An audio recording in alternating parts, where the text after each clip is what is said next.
column from the New York Times that's in the Post today about UFO reports surge during pandemic, quoting Peter Davenport. Yeah, John Schuessler sent a note off to the editor complaining they didn't mention MUFON. Yeah.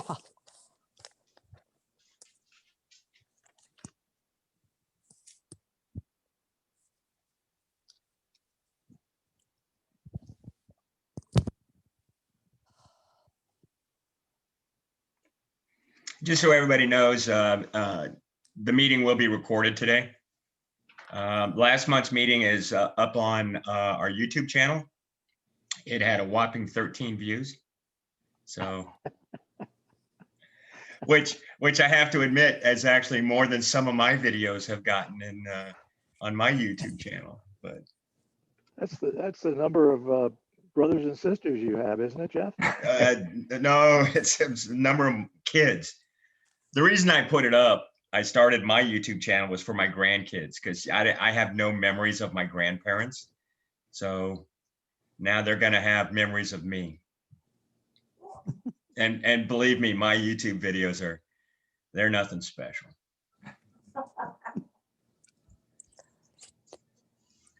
I thought about doing one today and I had to lay it out and I was turning a bowl and I decided it was time to stop turning when the bowl flew off and ran across the driveway. So still learning.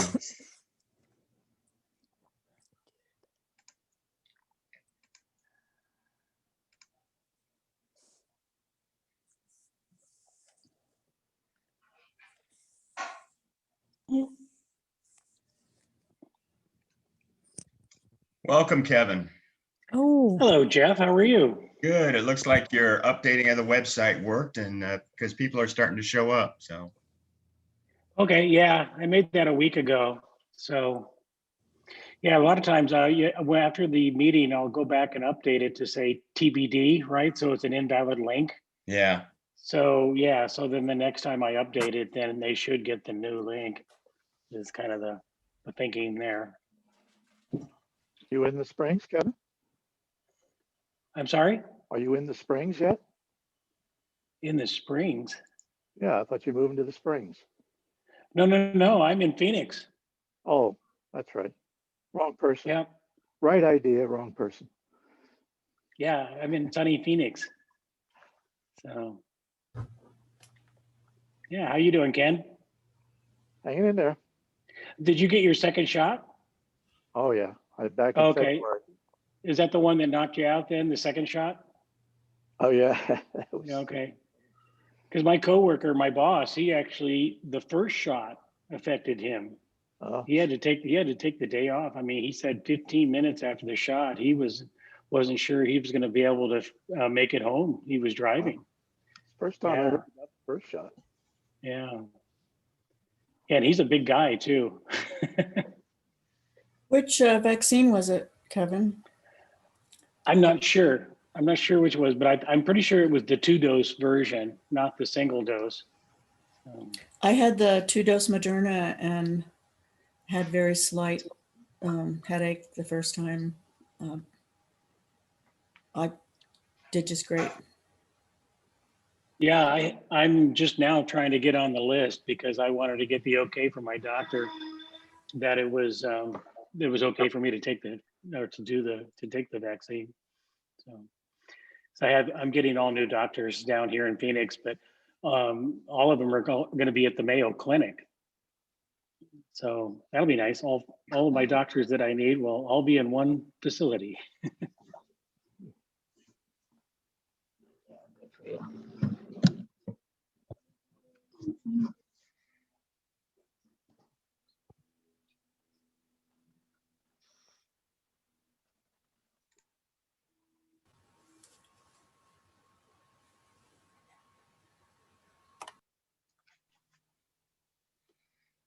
Well, the wife and I got the Pfizer and we've had both of our doses. So Great. fortunately, my left arm has some nerve damage. So I don't feel them when they give me shots in my left arm. The wife got she got shingles, believe it or not, Oh, gosh. in the arm that they gave her the injection. So She got shingles after getting the vaccination? yeah, she had never had shingles before. Interesting. Yeah. That's weird. Interesting. Very weird. Yeah, and not only that, in our circle of friends, I think she's identified 3 other people that have had the same exact response from the Pfizer shot. So they Is all- that the 2-dose or the single dose one? That's the 2 dose. The 2, okay, that's what I thought. wasn't It's the the Johnson and Johnson, right? It's Yeah, I think that's the the single cool thing dose. is if you go to Office Depot, they will take your shot card and they will copy it and laminate it for you.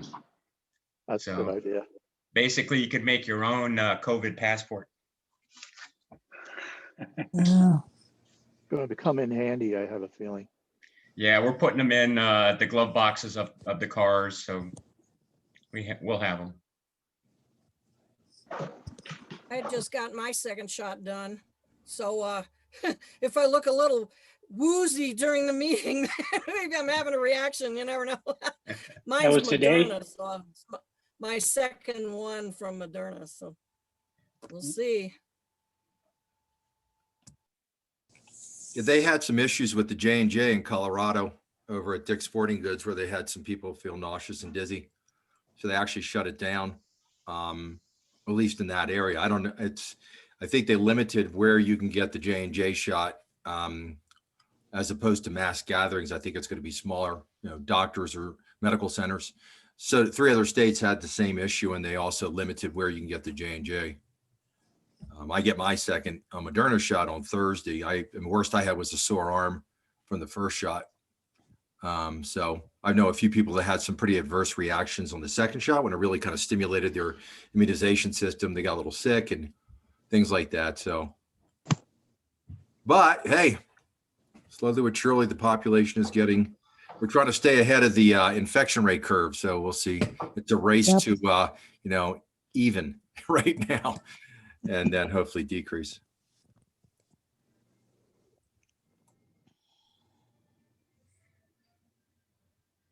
Well, we're getting pretty close here. We'll wait for a few more minutes. Let some more people log on.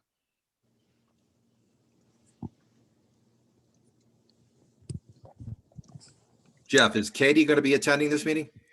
She's gonna try. She's gonna try to log in under somebody else's account. She's gonna try. Okay. Is she out of state right now? I'm not really sure. Okay.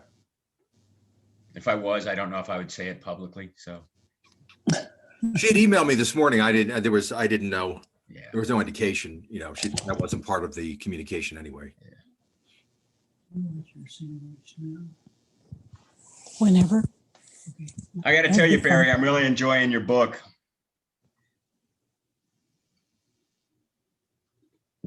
Well, I appreciate that. We'll talk about it. I got a book review section slide, so we'll talk about a little there, a little anecdote. Yeah, you emailed me, but I apologize. I did not get back to you on there. I'm actually doing some updates too. Already some of the stuff in my book already needs to be updated.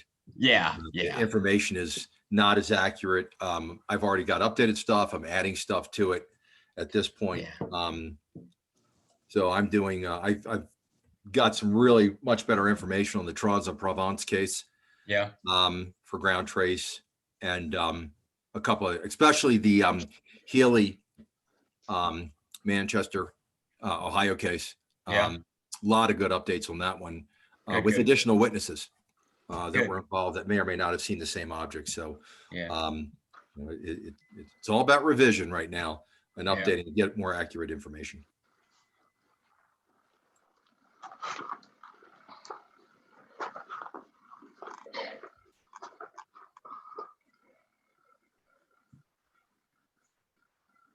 John, thanks for sending that note off to the post.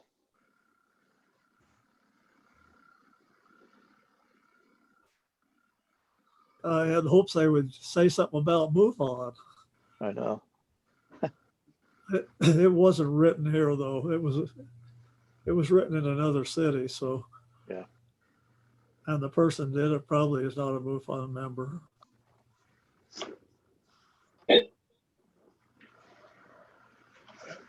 Okay, as you log on, I ask that you mute your microphones or have very good discipline, audio discipline.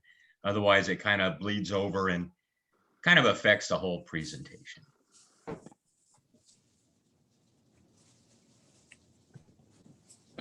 Come on.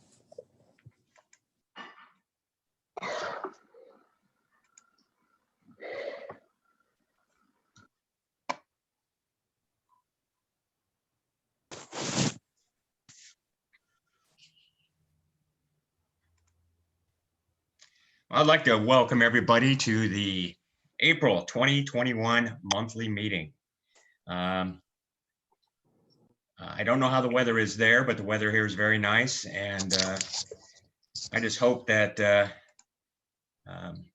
we don't have many more big snowstorms. This is the big test to see if my slideshow presentation works. And there we go. I got to remember, I can't use the mouse on this. I have to hit the side button.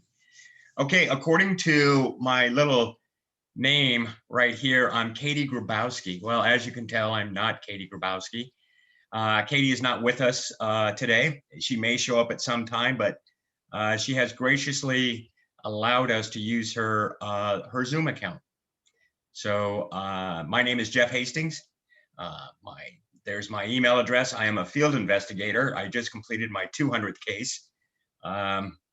And I'm a member of the STAR team, and I'm the assistant state director. So if you have questions, just shoot them over to my email there, and I'll try to get them answered for you. Colorado MUFON. What for those of you who are used to Colorado MUFON, you know all this stuff. But for people that are new, and unfortunately we're not in an in-person meeting where I can ask people to raise their hands if they're new. What are our goals? What do we do for MUFON? Well, we investigate, we promote, and we educate. We investigate UFO sightings, we collect all this data, and MUFON has this wonderful database called CMS that investigators all over the world, we upload all this stuff into CMS, and it's invaluable. As an investigator, you can actually go in and using these tools on a real sighting, you could actually track it. You can pull up the historical data on it. You can see sightings in other states, and in some cases there's photos. I was investigating one case. It was at Buckley Air Force Base. And a couple days later, while I'm still investigating that case, there was another sighting up in Greeley. And I was able to link the two cases together using the MUFON CMS databases. What else do we do? We promote research. And a lot of this has to do with disclosure. We all want disclosure. But we're getting there. Let's just hope we're getting there. And then we educate the public on the UFO phenomena. A lot of people, I mean, they just don't know. They just don't know. And so that's our third key there, is to educate the public on the UFO phenomena. Now, normally we conduct monthly meetings, and currently these are on Zoom. Our goal tentatively now is we're planning on a hybrid meeting, and that's going to be a combination of Zoom and in-person meeting in the Denver area in July. That's kind of the target date now, is we want to try to get some in-person meetings in July. We don't know what the rules are going to be. We don't know where the venue is going to be. There's a lot of stuff we have to figure out. That's why we're not trying for next month. It's out in July. In-person meetings are important. It gives us a chance to meet with the general public. It gives us a chance for investigators to sit down with each other, and if even the investigators, just the membership of Colorado MUFON to get together, discuss cases, and conduct training. Training is key for our investigators. And we encourage everybody to attend, whether it's a Zoom meeting, even our board of director meetings are open to the public. So we encourage everybody to attend. Now, normally, for the in-person meetings, we ask for a donation. Now, you don't have to, but if you enjoy the content, if you enjoy the presentation, a donation would greatly help. What that does is that offsets our expenses. None of us are paid, but we're all volunteers, but we still have to pay. There's still overhead expenses, covering the venue, insurance, stuff like that. We are a nonprofit organization, and usually during these in-person meetings is when we make our money. Since we don't have in-person meetings anymore, you can go to, if you feel like donating, feel like making a donation, you can go to COMUFON.org and donate there. We've got a place there where you can go in and donate, or you can become a member too, and those dues will also help us in our endeavors. One of the things that I really like about the membership is we started putting out a monthly newsletter, and the monthly newsletter is really good. What one of our field investigators has been able to put together, in my opinion, is just as good as the National MUFON newsletter. It's very good. If you're thinking about being a member, our memberships for students are $20. For a single person, it's $25, and for a family, it's $35. And again, all this can be found at comufon.org. Who is Colorado MUFON? Again, we're a bunch of volunteers. So we have different offices, just like any organization, and these are the people that run the organization. I mentioned earlier that COMUFON has a YouTube channel. Let's say at the end of this meeting, you go, oh, I should have wrote it down. Who's so-and-so? You can go on to the YouTube channel and watch this presentation over again.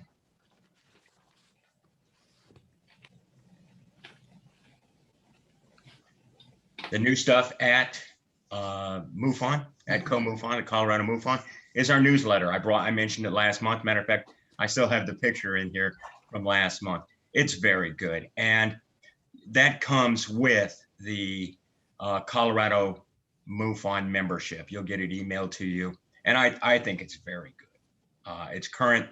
And there's just a lot of really good information there. Another new thing is our COMUFON YouTube channel. As of right before this meeting, I checked it, and it has 13 views. So we are just burning up YouTube, but it's there. So we have one video uploaded, and it is last month's meeting. By tomorrow, we'll have 2 videos uploaded, last month's meeting and this month's meeting. So we're looking for content. Now, I'm not going to go through YouTube and rip off a bunch of other people's sites and link it up there. We'll get some content. We'll get some more content up there. But anyway, I just want to let you guys know that it's there. And if you've got some interesting videos, or if you know somebody that has an interesting video that would like it put up on YouTube, contact me, and we'll see what we can do. I have video editing software, so if it's just if there's not a lot there, I can put title cards in and put some text on it and make it a little bit more user-friendly. Is Jeremy Ray on, our chief investigator? No, I didn't. I wasn't sure if he was going to be able to make it today or not. So what I did is I went ahead and this is what we've done in the last 30 days. We've had Currently, we have 14 open cases, and I think we're up to maybe 16 investigators now because we had a couple trainees actually get assigned their first cases. And so we actually have more investigators than cases, which that's unusual. I remember there were times I had 3 and 4 cases assigned to me. And now I've got half a case assigned to me because I'm working with one of the new FIs. In the last 30 days, we've had 8 new cases get assigned to Colorado, and we've closed 8 cases. 5 of those were IFOs. We were able to figure out what they were. 2 were hoaxes. One was the one one was my case, and it was a hoax. Sending pictures off the internet from Google Earth that are supposed to be secret Antarctic bases. I can't do anything with that. And this one guy has done it a few times. And anyway, and one was information only. And the information only was, it was a historical case. It was from 1997. And I mean, there's not a lot you can do with those. There was no newspaper article. There was no news stories about it. There's no police reports about it. But the witness was credible. So we listed it as information only. And what's really good about that is when we list them as information only, that goes into CMS.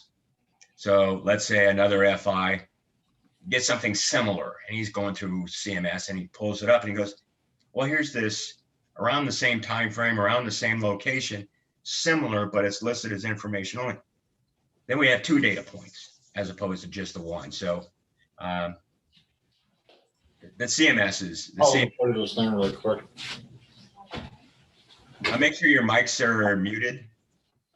Unfortunately, I don't have That MUFON that, the guys covering. Are you on a webinar? Well, I think I got them, but I'm not sure. Anyway, where were we? Book reviews. Now, Colorado MUFON is pretty integral to MUFON. The chief investigator for MUFON is Doug, and he's a member. He's one of our members. Ken St. John, who is going to be speaking here in a few minutes, is the chief operating officer. John Schuessler, who's on this, is one of the founding members. And in addition to that, we have 2 authors. We've got Katie Grabowski and Barry Roth. The interesting thing about these 2 books is, and I took this off there, I pulled up the stuff here, and this is, if you go on Amazon, this is their ratings. Katie's book, it's got a 5.0 after 5 stars after 8 reviews. And it says here, finally a book that opens the window into extraordinary complex world of UFO experiencers. Through the correspondence files of pioneer researcher, psychologist, hypnotherapist, Leo Sprinkle, PhD, we get an insight to non-humans and variety of astonishing phenomena associated with it. A fascinating book, truly a page turner, and that's true. I mean, I've got the book right here, and it's basically letters on UFO from UFO experiencers to Dr. Leo Sprinkle. I mean, this is before the internet. You couldn't send an email, so how do you communicate back? You wrote letters. And the second book, and I actually have a little anecdote about this book, is The Brief History of Ufology, 1941, 2011, from Barry Roth. And Barry and I were talking about this a few minutes ago. The funny thing is, I have a stack of books next to my bed, and this is Barry's book, and it was on top. And we had some people in here, we're getting some window covers, we're doing a remodel, and it attracted some attention. So we had a probably too long of a conversation talking about UFOs and sightings as opposed to figuring out what window covers we're supposed to get in here. So they'll be back Monday. We'll get that sorted out. Anyway, his book is truly amazing. The gentleman that was here and I started talking, and family member had a sighting. So I went through the book to see if it was in there, but it's not there. But the really cool thing is in the back of the book here, you can go through by I think it's state and location or city or something. And you can actually look up these sightings. And anyway, it's a very, it's, It's a good one. anyway, a couple words about it. Now, Barry's book has a 4.1, but it's a qualified 4.1. That qualification is he's only had a few reviews, and one of the reviews is complaining about the cockpit arrangement of an aircraft from the Polish Air Force from World War II. None of that has to do with Barry.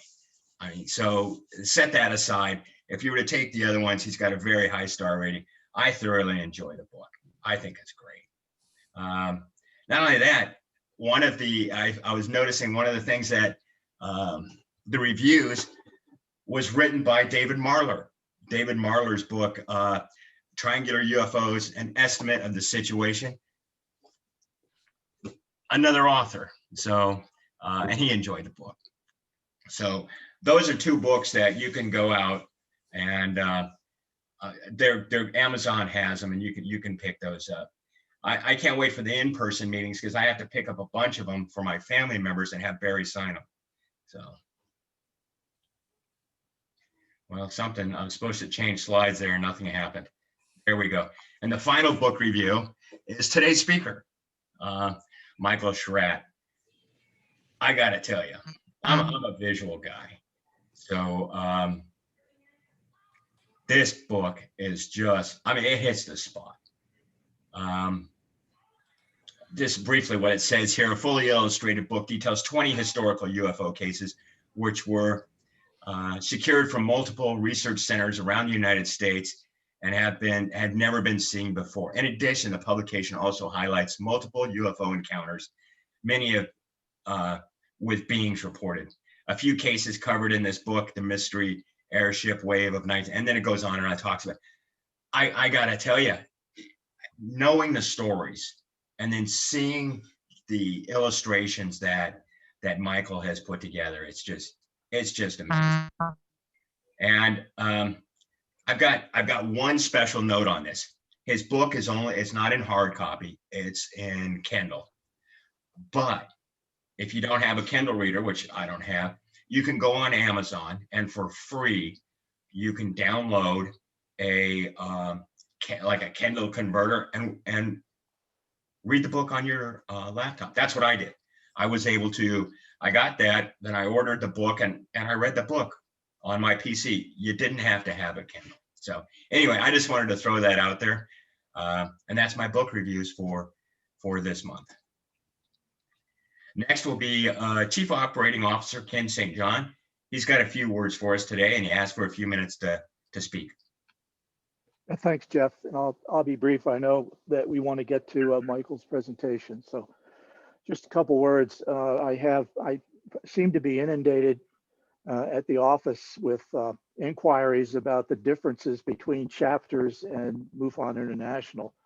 I thought, since I do see a lot of names I don't recognize here, I just take a brief moment and mention that. MUFON International is the original MUFON that everyone thinks about when they think about Project Blue Book expiring and MUFON picking up the torch. That's the international. Around the world in over 50 countries, we have chapters, just like Colorado. Colorado is a chapter. And I think the confusion gets to manifest itself when we start talking about memberships. Anybody can join either organization. It's not like you have to join one or the other. We certainly would like to see you at headquarters joining MUFON, but it's just as important to join Colorado MUFON. Colorado MUFON does a lot of support activities for headquarters, and it's just a great organization. So when you go to MUFON.com and you see membership and you go to Colorado MUFON or COMUFON.org and you see join, those are two different organizations, but you certainly think about joining both of them. The real reason I wanted to speak to you today has to do with our annual International UFO Symposium. Last year, because of the pandemic, of course, we thought it best to just abstain from holding it. However, at the last board meeting, we did decide to proceed with the symposium as a live event this year. It will be in August, and it will be the last weekend in August. I think it's the 27th through the 29th. Now, we have a symposium website. It's easy to remember. It's mufonsymposium.com. It will go fully live in another week or two at the outset. However, as soon as we get a special registration link for the hotel, that will be on there. There's a coming soon page now, and you'll be able to at least register. The event will be at the Marriott Las Vegas Resort and Spa, which is not on the Strip. I don't know how you feel about it, but I'm glad it's not on the Strip. It's actually out in an area called Red Rocks, which is actually west of the Strip, and it's a beautiful hotel, and we've been there 2 or 3 times before. So that's going to be in August. For those of you who live in the Denver area, I'm happy to let you know that we're going to put next year's symposium in Denver. It's going to be at the Sheraton, which is on the 16th Street Mall. And we've just finished all the contractual agreements and signed all the contracts now. So that is a go for the July. It's towards the end of July next year. And that's really all that I had to say, other than if it's well within your means, I would certainly go to Colorado MUFON and join. There's a lot of good activities going on there. And when we have live events, also there is a discount when we have guest speakers that come in live. So back to you, Jeff. That's it for me.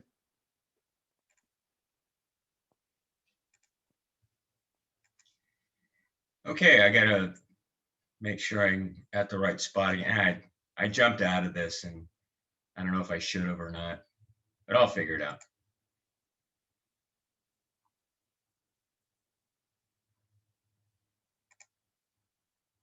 There we go.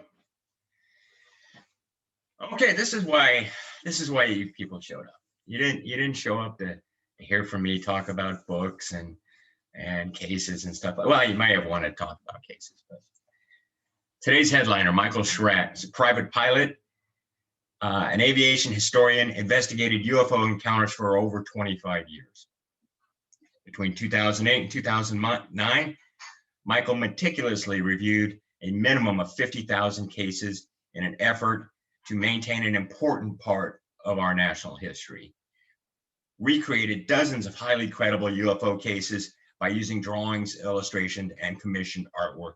Many of these include USO, Unidentified Submerged Objects, actual extraterrestrial encounters, and prehistory UFO cases. He has appeared on multiple media platforms to include the following: Coast to Coast AM, History Channel, Paranormal Matrix, UFO Hunters, Fade to Black. Guest speaker at multiple UFO conferences, including the following: Phoenix MUFON, Orange County MUFON, International UFO Congress, MUFON Symposium, and UFO Con. And with that, Michael, it's all yours. I have to stop my share, and then I got to find you and make you the host. So give me 1 minute here. Well,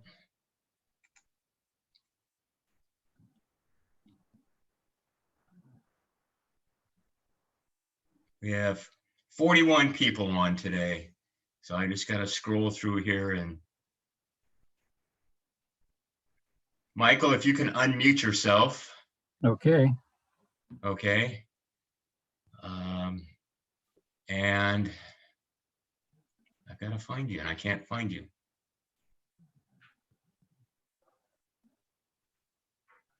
Because I am going to make you the host. Mm-hmm.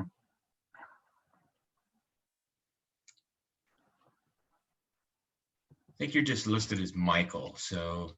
Mm-hmm. Yep. You are now the host.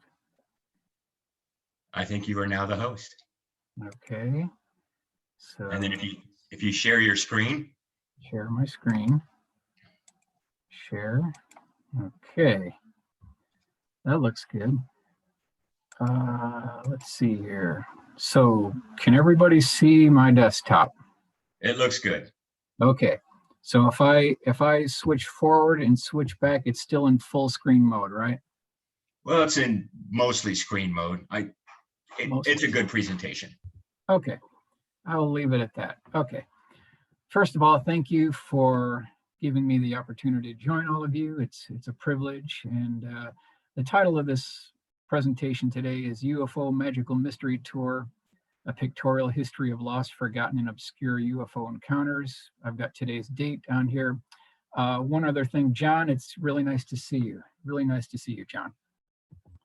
Just give you a couple of brief announcements of where I got this information. And I want to provide this to you so that you can verify the sources that I'm using. I'm just not making this up. These are the sources of where I'm His getting it. audio went out. Audio went out. Let's see. I can hear him just fine. Oh, okay. Yeah, I could hear fine. All right. You want me to continue? Yes, please. Continue. Okay. The visual aids used in this presentation are computer-generated forensic composite illustrations which originated from actual UFO case files and eyewitness reports. So the sources are CUFOS, 2457 West Peterson Avenue, NICAP APRO MUFON, Invisible Residence by Ivan T. Sanderson, which I highly recommend, Uninvited Guest by Richard Hall, David Marler UFO Collection, UFO News Clipping Service, Wendell Stevens Archives, Leonard Stringfield's collection, and of course the Gray Barker UFO Collection, and that's Clarksburg, West Virginia. That's where this information is coming from here. Now I want to kind of hit the ground running, and I'll see if I can get this down. Okay.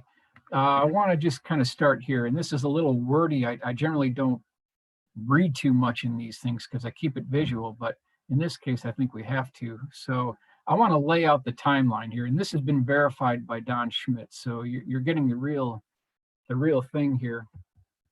And I'll start with this one. July 2nd, 1947, 11:59 p.m. That's when the crash actually took place because people heard a large explosion between the thunderclaps. And so we've got that time to very late July 2nd, 1947. July 3rd, early in the morning, it was rancher Mac Brazel and 7-year-old Timothy D. Proctor. They arrived at the debris field and discovered a large area of land covered by strange wreckage. They also discovered a gouge on the ranch measuring approximately 10 feet wide and 200 feet long. So it appears from what Don told me that the way they did this back at the time, back in the day, is if you were old enough to walk, you were old enough to ride a horse. So it was Mac Brazel and Timothy D. Proctor that actually got to the debris field that morning. So July 6, 1947, Mac Brazel drives into Roswell and arrives at the Chaves County Sheriff's Office to report the strange wreckage. He carried with him a small box of material recovered from the debris field. July 6, 1947, KGFL radio station manager, announcer Frank Joyce calls the Roswell courthouse looking for any late-breaking news. Frank speaks to Mac Brazel and relays the same story he had just told Sheriff George Wilcox. Brazel also drops a bombshell and tells Joyce they weren't human, clearly indicating he had seen something more than just crash debris. July 6, 1947, late afternoon, evening, Jesse Marcel and Sheridan Cabot drive from Roswell 519th Bomb Group to the vicinity of the debris field and spend the night at the Hines house. July 7th, 1947, in the morning, Jesse Marcel and Sheridan Cabot arrive at the debris field and examine the wreckage in person. July 7th, 1947, late afternoon, evening, military arrives at the impact site and discovers a strange egg-shaped craft with a hull breach on the side. 2 dead alien corpses are recovered, badly decomposed and wearing tight-fitting silver-colored flight suits. Okay, one entity was discovered still alive. So bottom line is there were 5 bodies recovered, 1 was still alive. So 4 were dead. Special note, 2 additional dead alien corpses were discovered approximately 2.5 miles west of the impact site. An ambulance, truck, 2.5-ton 6x6 troop transport, 2 Jeeps, and a large lowboy tractor trailer participated in the recovery operation. Special note, there are reports that a crane from Roswell was used to hoist the unknown object onto the flatbed trailer. Reports from civilian witnesses who had arrived at the impact site before the military confirmed that the powerful floodlights were seen, indicating that the military had officially begun the retrieval operation. July 7th, 1947. Late in the evening, Mac Brazel arrives at the private home of radio station KGFL owner Walter Whitmore Sr. to do a wire-recorded interview, which was later confiscated by the military. Now, we'd love to get our hands on that, but that's probably gone. We're never going to hear that. July 8th, 1947, very early in the morning, 2 a.m., Jesse Marcel drives back to RAAF, which is Roswell Army Airfield, and then drives home to show his wife and son pieces of the wreckage. It is here that young Jesse Marcel Jr. discovers strange writing on the inside wall of the I-beam. And we'll continue on here real quickly here. July 8th, 1947, morning. This is the first body flight. There were 2 body flights. First body flight out of Roswell occurs in a C-54 piloted by Pappy Henderson. This flight was flown in the raw condition, and the bodies were exposed to the air inside the fuselage of the C-54. This flight flew from Roswell Army Airfield directly to Wright Field, Dayton, Ohio. July 8th, 1947, 11 a.m. Colonel William Blanchard issues the famous press release that the military had retrieved a flying disc. July 8th, 1947, 4 p.m., military convoy consisting of 2 Jeeps, a large lowboy tractor trailer transporting a strange egg-shaped craft covered by a tarp, and 2 additional Jeeps following from behind are seen driving down Main Street in Roswell. The entire convoy was seen by at least 1 paperboy and multiple additional eyewitnesses. July 8th, 1947, 4:15 p.m., military convoy arrives at Roswell 509th Bomb Group and drives directly into the east side of Hangar P3 Building 84. This hangar serves as the central command center for the entire Roswell crash retrieval operation. 4 dead alien bodies were laid out on the hangar floor with 2 child-sized caskets sitting nearby.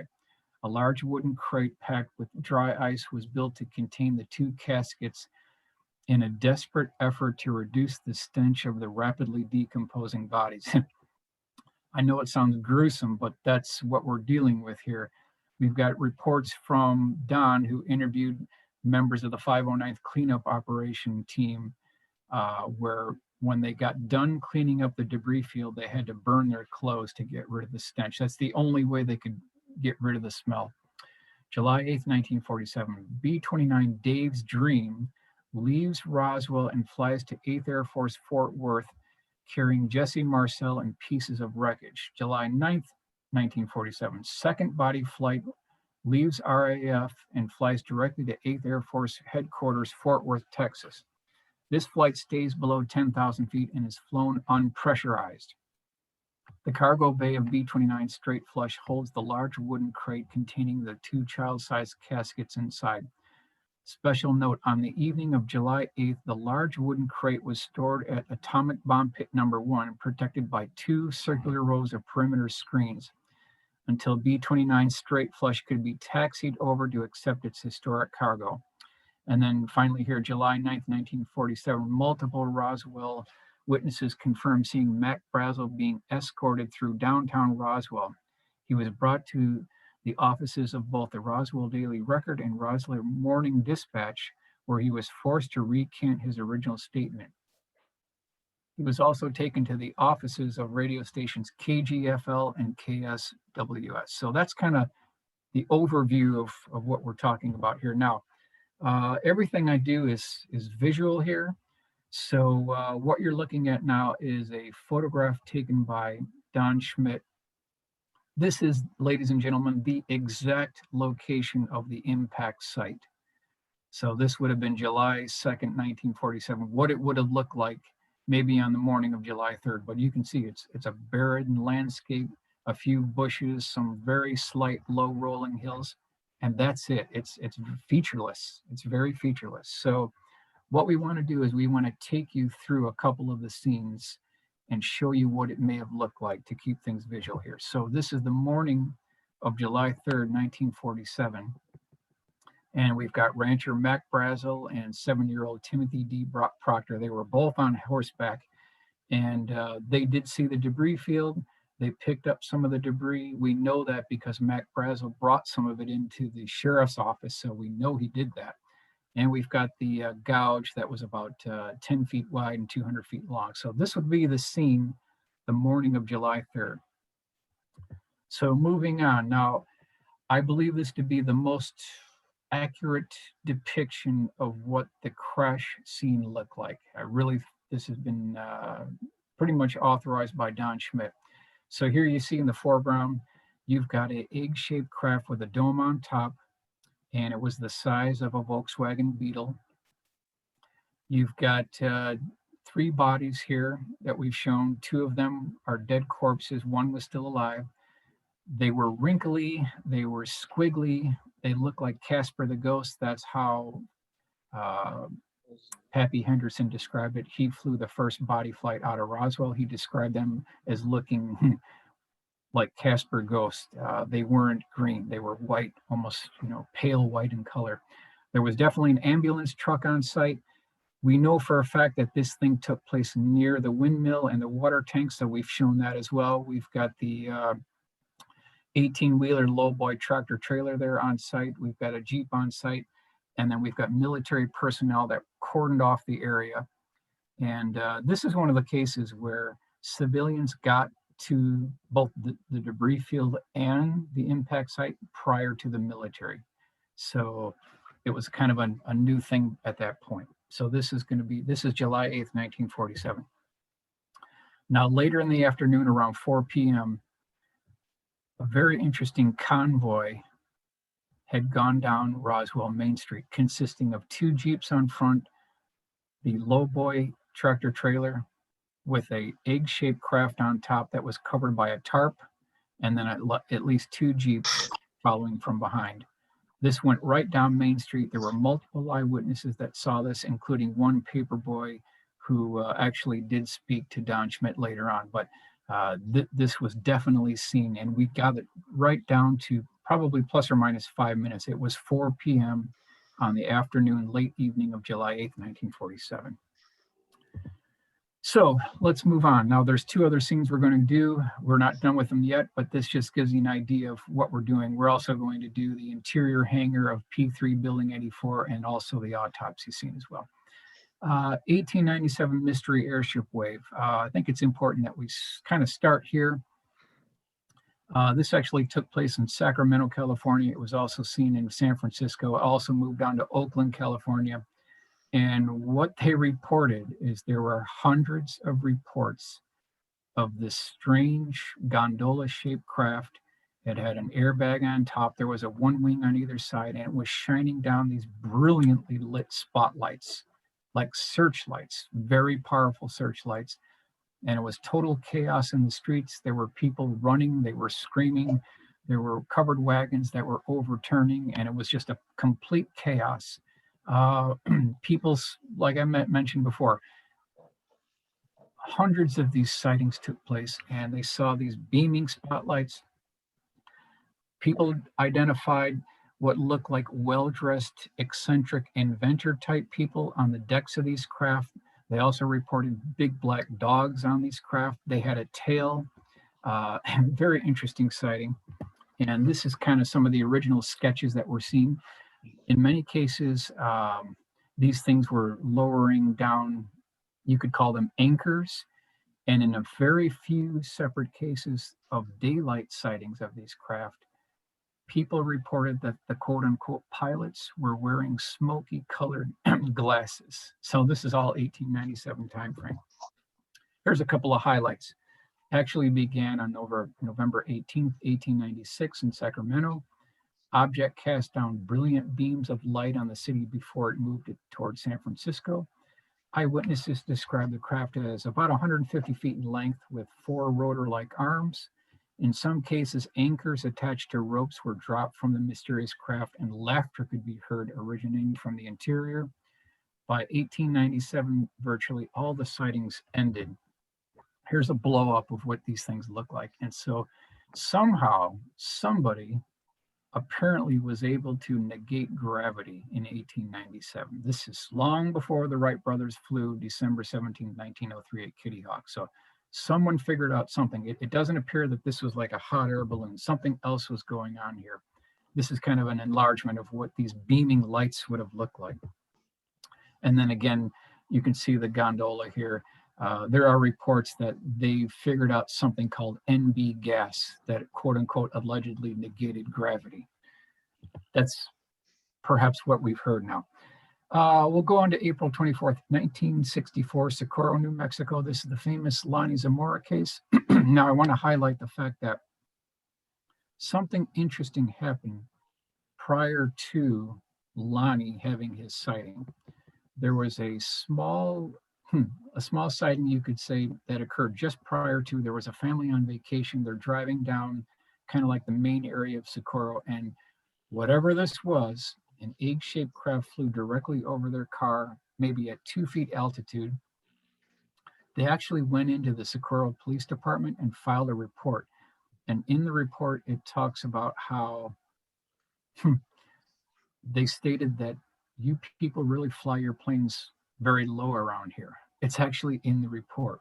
So it was soon after that that Lonnie started chasing after a speeder, and something caught out of the corner of his eye and he got a glimpse of this thing. He gave up chasing the speeder, went about 1.5 miles down another dirt road over a hill and saw this thing parked out there. Approximately 16 feet across, it was a light-colored egg-shaped craft. It had 4 pogo extended landing gear. It had an exhaust port on the bottom. There was a strange insignia, and then standing right below the craft next to it were 2 small-statured, quote-unquote, humanoid beings wearing these one-piece, tight-fitting, lightly covered, white-colored coveralls, you could say. Now, according to the Blue Book report, Lonnie Zamora was further away than he actually was. We believe he was within 24 feet of this thing. That's how close he was to this. Just astonished to see this egg-shaped craft. Here's the newspaper clipping, the New Mexican, April 27, 1964. This made news all around the world. J.L.N. Heinig did go on site to investigate as well. Now, I've got his drawing of the inscription. Now, there's a lot of mystery surrounding this inscription that you see on the side of this craft. So if you take the original insignia and you rotate it 90 degrees counterclockwise, you end up with what you see here on the left, okay? Now, if you take that inverted V and you connect that small line, you end up with what you see here in the second part. Now, if you transpose these letters, you end up with CIA, which I thought was very interesting. But I'm here to tell you, ladies and gentlemen, that what you're seeing here in this depiction is not the actual insignia. We know that from Ben Moss's new book that covers this entire case. So what we've been led to believe for over 50 years, all this time, is not the insignia. The correct insignia is what we see here. It was an inverted V with 3 hash lines. That is the correct insignia. And I talked to Ben about this, like why would Lonnie indicate something that wasn't correct? So here's the report I got back. This is from Not of This World, the 1964 Socorro UFO with humanoids, witness police Lonnie Zamora. I asked the question, why did Lonnie Zamora sign off on a fake symbol? The symbol was changed by U.S. Air Force Major Holden for the simple reason that providing a fake symbol, if any other cases came up and a witness reported the fake umbrella symbol, then they would know that the witness was lying. By Lonnie signing the fake symbol, may be drawn by Holder. Lonnie was signing a contract with the government to keep his mouth shut on the symbol. It was country, God, and then family in those days. Email from Ben Moss. So this is directly what he states actually went down, and that's the reason why. Now, if you look at the layout here, you've got White Sands Missile Range, and on the upper left, you've got Socorro. So if you look at the boundary line, ladies and gentlemen, take a look at the boundary line on the upper left, kind of in the upper center, and then over to the left, you've got Socorro. Socorro, New Mexico is located within a stone's throw of White Sands Missile Range, literally within 5 miles of the test range here. So is it possible it could have been an early prototype? Certainly possible. Here's the details. Object was seen very close to the proximity of White Sands Missile Range. Number 2, object featured retractable landing gear. Number 3, UFO featured an inverted barn landing gear pads with sharp 90-degree straight corners. Number 4, a mysterious metallic slam noise was heard just prior to liftoff and departure. Was that a door hatch closing? Number 5, a second mysterious metallic slam was heard also prior to departure. Is that a locking mechanism? This is the question I'm asking. Number 6, a very loud roar was heard prior to liftoff, changed in frequency from low to high. And then a blue flame was seen coming from the bottom of the craft as it lifted off the ground. Now, John, you'll recall from your research that in the Cash Landrum incident, December 29th, 1980, Huffman, Texas, a blue colored flame was also seen. So this is not indicative of a liquid hydrogen, liquid oxygen. This is something else that produces a blue colored flame. Not of this world. Here is the landing gear leg, and take a really good look at the enlargement here. It's kind of a rectangular shape, and it has a point at the delta terminating section toward the ground. And you can see the outline of what this looks like here. This is from the book here. It describes what this landing gear leg, and I think it's very important. The outline of this landing gear is very important. It's got sharp 90-degree corners. It's got a point at the bottom. Here's an enlargement of what that looks like, and just, picture in your mind's eye what this landing gear leg would look like. So what I did is I did a SolidWorks model of this thing. Here's what the landing pad looks like. And if you do the drawing of it, which I've got right here, you can see the enlargement here. You can look at these 90-degree corners, sharp corners. Are we to believe that this is from an extraterrestrial spacecraft with these sharp 90-degree corners and a point at the bottom? You would think that what they would design would be like fully integrated, maybe circular, something that would retract into the bottom, and it wouldn't have these 90-degree corners. You generally don't see that in nature. This really screams a man-made technology. I'm just throwing it out there. I'm just putting it out there as a possibility. Okay, JAL Flight 1628, November 17, 1986. This is on a flight from Paris to Tokyo over Alaska. And when people talk about this case, they never talk about the beginning part of this. What was seen were what looked like 2 Campbell's soup cans chopped in half with a piece of black electrical tape going down the center. It was about 150 feet across. There were 2 of these things, and it had these amber or red colored lights that were alternating as they were going back and forth, seen by the pilot and the co-pilot. And there was a point in this entire sighting that they got it on TCAS, so it's onboard radar. It was confirmed by FAA radar at Anchorage, and then also the military radar. So 3 separate radars confirmed this. And during this sighting, they were given clearance to do an entire 360-degree circle, and then these things stayed by the 747, which is just incredible. Here we go, Miami here.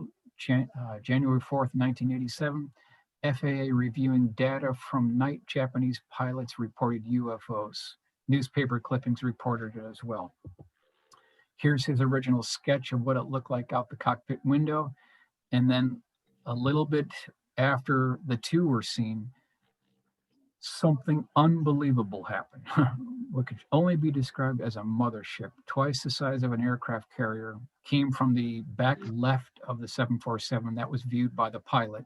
So here's Captain Kenji Teriuchi. He saw this mothership and he's describing it here in this picture. So you know, I would think that our pilots are credible witnesses. We would want to trust their word. So it's important to consider the testimony of our pilots and military pilots. This is what it might have looked like as he was flying by. It's just a massive, you could call it Saturn-shaped craft, acorn-shaped craft with a rim around the outer circumference, at least twice the size of an aircraft carrier. All right, we're going to move on to the June 22nd, 1976 Canary Islands case. Now, I can tell you, ladies and gentlemen, that this went all the way up the chain of command. We know for a fact that Hillary Clinton is aware of this case. Also, former President Bill Clinton is aware of this. We know this because this was sponsored by the Lawrence Rockefeller Foundation. They sponsored a best available evidence briefing document.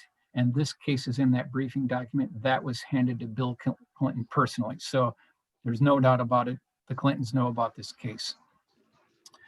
Now, the beginning part of this case actually took place from the deck of the Spanish naval ship Atrevida, 3 miles north off the coast of Punta Latinta. And this is in Future Ventura. Kind of hard to say these things here, but it was seen off the deck of this ship first, and they saw this white glow. Nothing really significant at first. But then the town of Guay, Gran Canary Island, and whatever this thing was, covered the distance of 85 miles in 3 minutes, approximately 1,900 miles per hour. There was no sonic boom heard. So that was the second part of this sighting. And what they ended up seeing, and I'm not making this up, this is in the report. Antonio Huneeus did the Spanish to English translation, June 22nd, 1976, Canary Island. This is by Michael Swords. This is what they saw. It was a 25-foot diameter, clear, transparent soap bubble with a platform.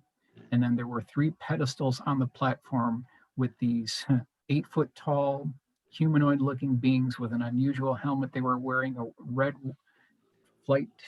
It was very tight fitting flight suit. There was a kind of a tube that went up from the center that had blue gas coming into this soap bubble. And so here's the depiction we had here. Gran Canaria Island, there were 11 eyewitnesses, a taxi cab driver, a doctor, and his patient, 25 feet in diameter. So I asked the question, what are we looking at here? What is this? Who are these beings? Where did they come from? Multiple eyewitness case. This is a famous case that is in the Lawrence Rockefeller report. So that's just one that was in the report. December 1976, I got this from the CUFOS archive, Dana Point, California. A mother and her 2 children driving down the road when this thing, described as quote unquote a fat frisbee, that's how it was described, a fat frisbee with a red line on top, and it had literally thousands of these multicolored flashing computer processing lights go right by their windshield.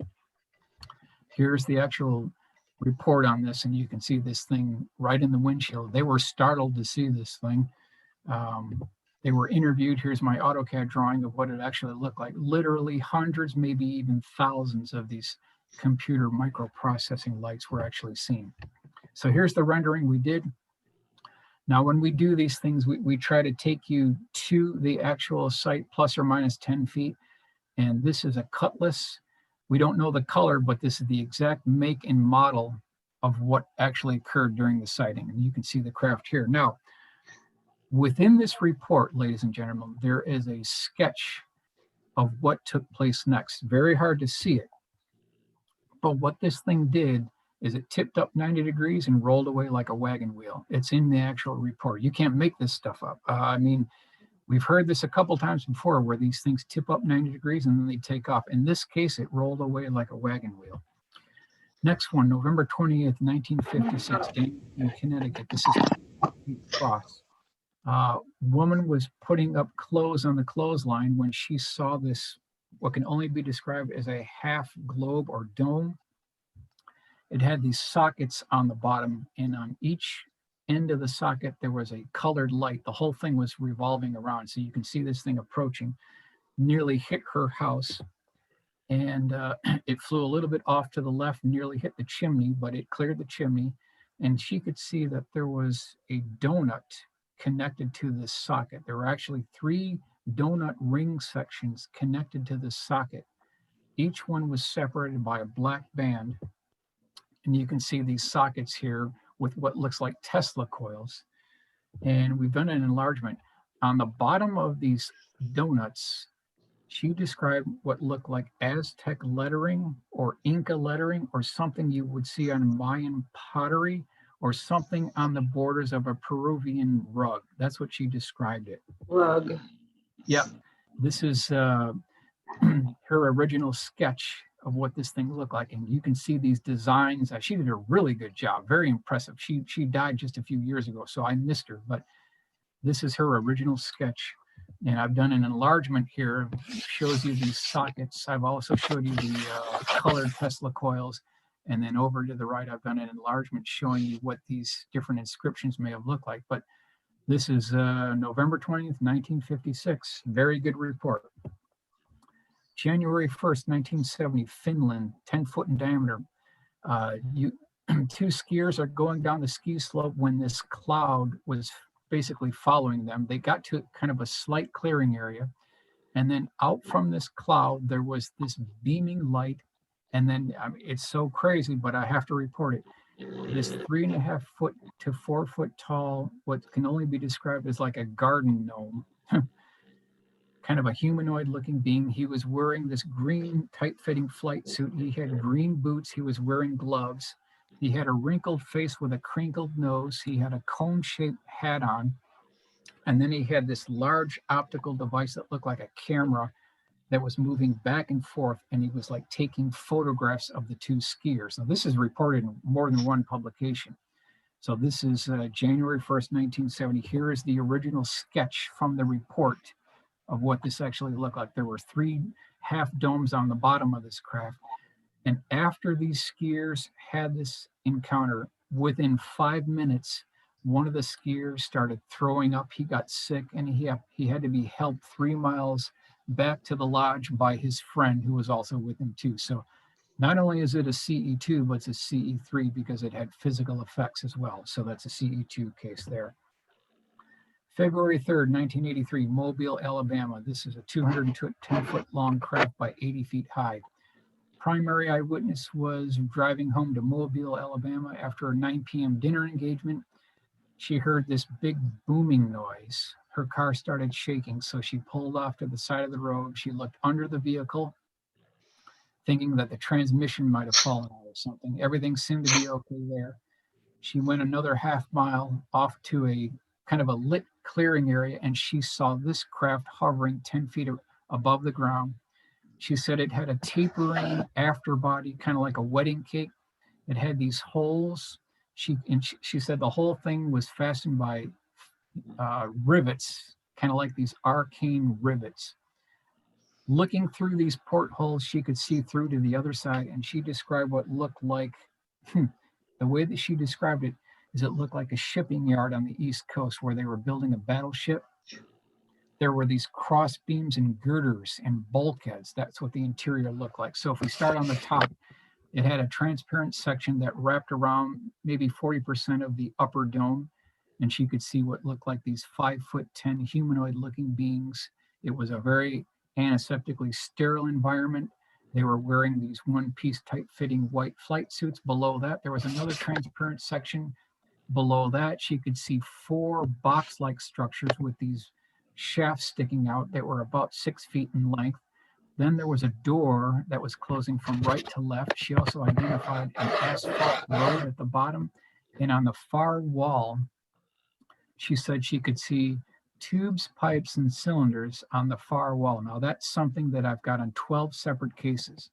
These strange pipes and tubes and cylinders are being reported on the bottom of these craft. On the very bottom here, there were 2 additional gondolas, each containing these same humanoid-looking beings. And then she said she could see. I'm in the middle of doing a MUFON webinar. Hey, Michael, hold on a second. Yeah. Michael, hold on a second. Hey, Susan, your microphone's hot. Bye-bye. So every time you move or talk, we get to hear you.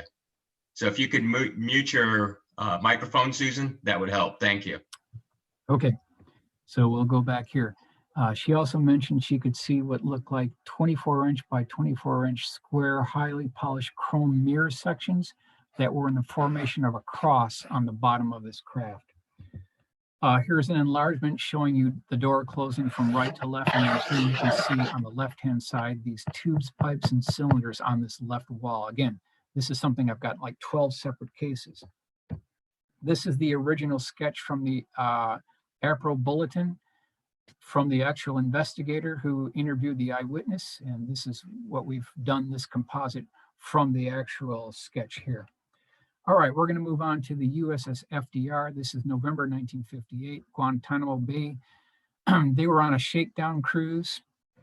I actually interviewed the primary eyewitness on this case. This is 9 p.m. at night, and the way the story was laid out to me, and this is reported in 2 internal newspaper clippings, including 2 of these flat top news journals. They also talk about this as well. There was a tremendous commotion below decks, and all these naval personnel were trying to get up to the flight deck. So you can imagine the chaotic scene here. 9 p.m., everybody's screaming and yelling. They're trying to get up to the flight deck. And what they saw when they got to the flight deck, here's the original MUFON report, was this 150 to 200 foot long cigar-shaped craft hovering over the flight deck.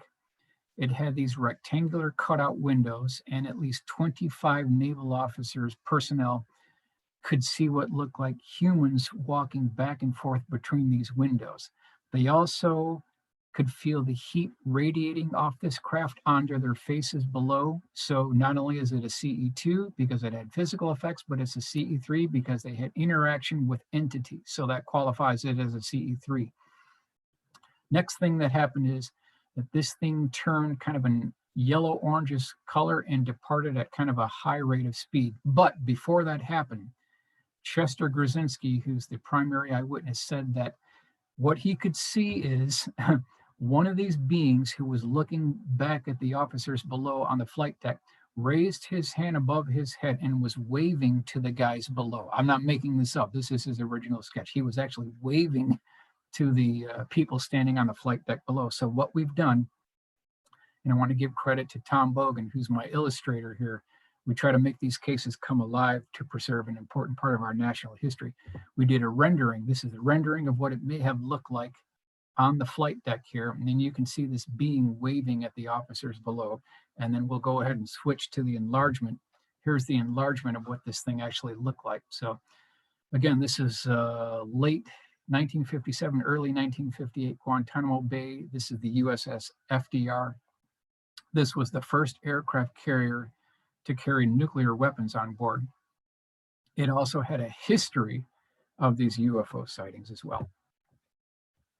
May 26, 1979, Calusa, California.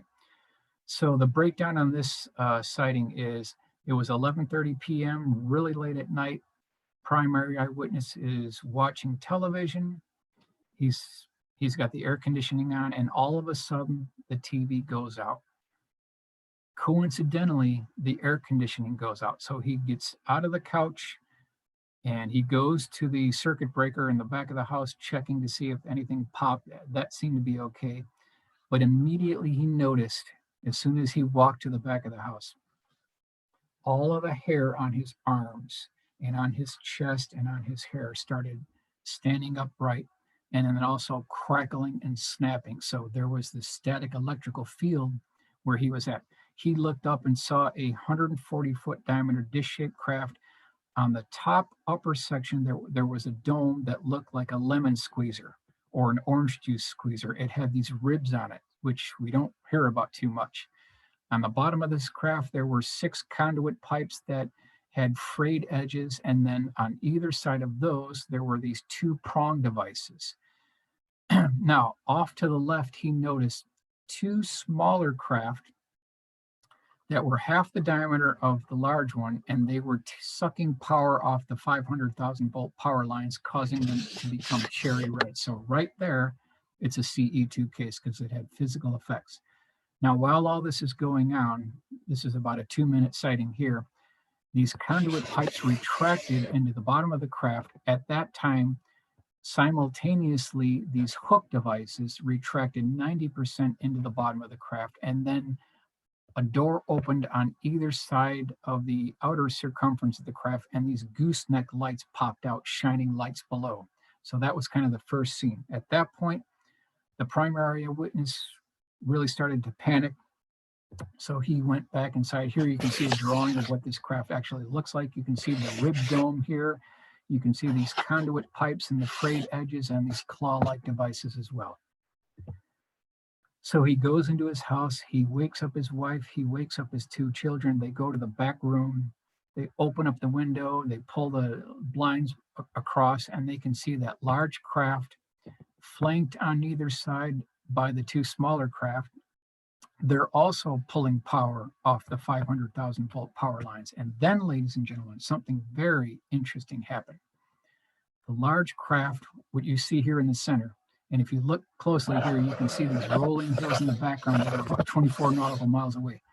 The center craft went from a dead standstill, hovered over the hills in the background, and they did it in less than 1 second, and then came back in less than 1 second and made no sonic boom. This is like mid to late 1970s that this is going on. And they're breaking the sound barrier with no sonic boom. So someone figured out how to suppress their sonic boom signature a long, long time ago. It's a done deal. They already figured it out. At this point, he said, you know what, I'm done. So he piles his family, his wife, his two kids into the pickup truck that go 90 miles an hour down the road trying to get away from this thing. The large 140-foot diameter dish-shaped craft follows the truck, goes off to the right side of the cab, over to the left, then back again to the right side. They finally get to the neighbor's house. They screech the brakes. They jump out of the car. They slam the door, start knocking on the neighbor's door. Neighbors come out. So you've got the 4 eyewitnesses plus 2 of the neighbors saw the just tail end of this large 140-foot diameter dish-shaped craft leave the area. So there were 6 eyewitnesses that actually saw this. And there was electromagnetic effects around the whole town area there, flickering lights. So absolutely a solid CE2 case. Stigler, Oklahoma, 1961. 2 witnesses were driving down the road. All of a sudden, they saw a dish-shaped craft hover over their vehicle. It shined this light down to the center and then lifted the car 18 inches off the road. So it's a CE2 case. And the primary eyewitness said that the speedometer on the vehicle was going 120 miles an hour, but they were standing still. This is back in 1961. Here's the original report that described the case in detail. We'll go over some of the classifications. So this is Jalen Hynek's close encounter classification. So close encounter of the first kind is a visual sighting, lights in the sky. Close encounter of the second kind, physical effects, landing traces, marks, broken branches, car engine stalling. Close encounter of the third kind is an interaction with entities, and according to Steven Spielberg, that's when we meet them.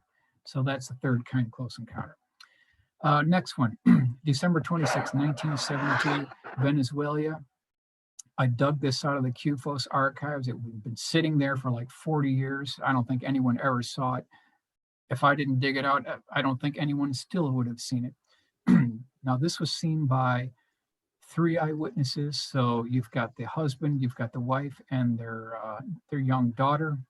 Okay. They're looking off to the west when they thought they were seeing an airliner approach their location, because it kind of went by there at the same time frame. But in this case, they saw this orange purplish light that they thought was an engine nacelle on fire. As it got closer, this was no commercial airliner. And the husband asked his daughter to go next door and get a pair of binoculars, which she did. She came back and handed it to her father. He looked through the binocular and got a very close look at this thing. It was about 50 feet across, kind of elliptical shape. It had these cast iron exhaust ports going around the last third part of the craft itself.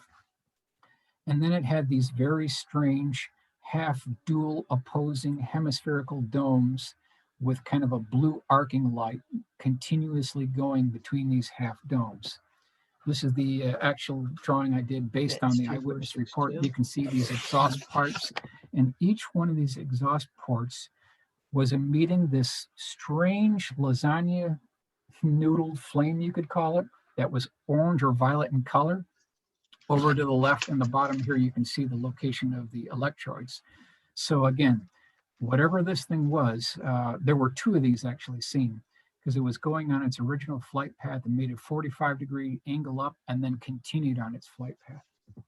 Here's the rendering of what these domes look like with this electrical arc. This was going continuously as this thing flew by. And the witness report stated that the smoke that was emanating from the spark gap mechanism followed the craft as it moved along. It did not dissipate with the wind, it followed the craft. Here's what these lasagna noodle flames look like, violet colored flames. He said it didn't look like a flame from a campfire, but looked like the flames, they were like electrical. It was an electrical discharge. That's the way he described these. Okay, so we'll move on to May 16th, 1967, Falcon Lake, Canada.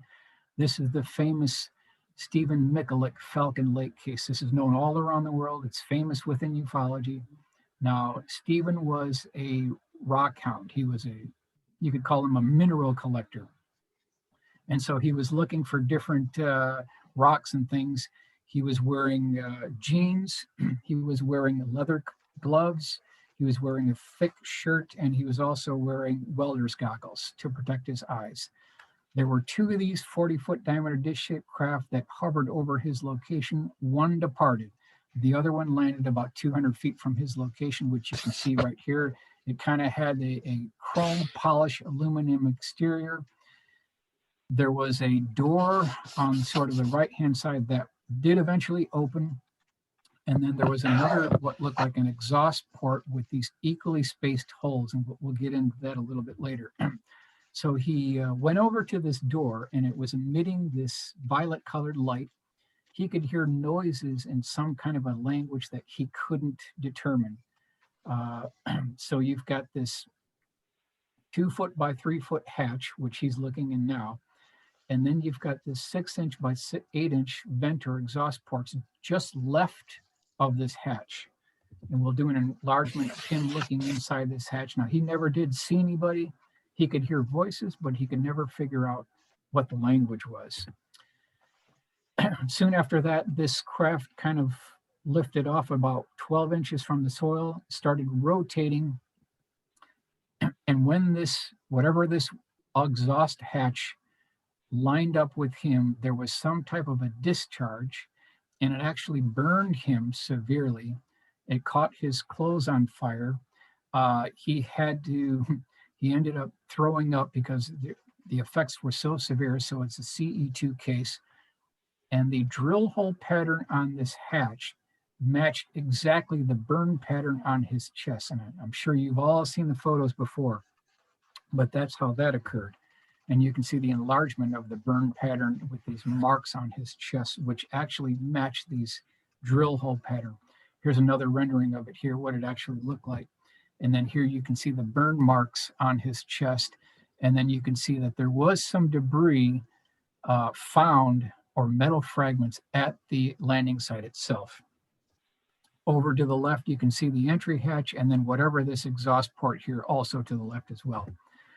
Now I've got this photograph, ladies and gentlemen, from Antonio Huneas, who's my fellow researcher. This is the official Falcon Lake landing site photo from the Royal Canadian Mounted Police. And if you look really closely, you can see this darker patch is in the form of a circle. So this is the exact landing location of the famous Falcon Lake encounter. Here's a photograph of Stephen Mikulik. This is the Edmonton Journal, May 24th, 1967, where he has an original sketch and he described the case in great detail. Moving on, April 9th, 1972, Long Island, New York, what can only be described as a quote unquote flying iron. So the husband actually pulled off to the side of the road. The wife got out of the passenger side. She went on to oncoming traffic and then like stood over this craft as it flew by. It had white lights on the bottom and then a red light on the left-hand side, a green light on the right-hand side. And then she said that she could see on the aft end of this craft 2 poles sticking up with a wire going across. So I asked the question, is this an alien spacecraft that would have 2 poles sticking up and a wire across? Seems kind of archaic. So here's the flyover reporter from Long Island. This is International UFO Reporter, February 1973. That's the original sketch.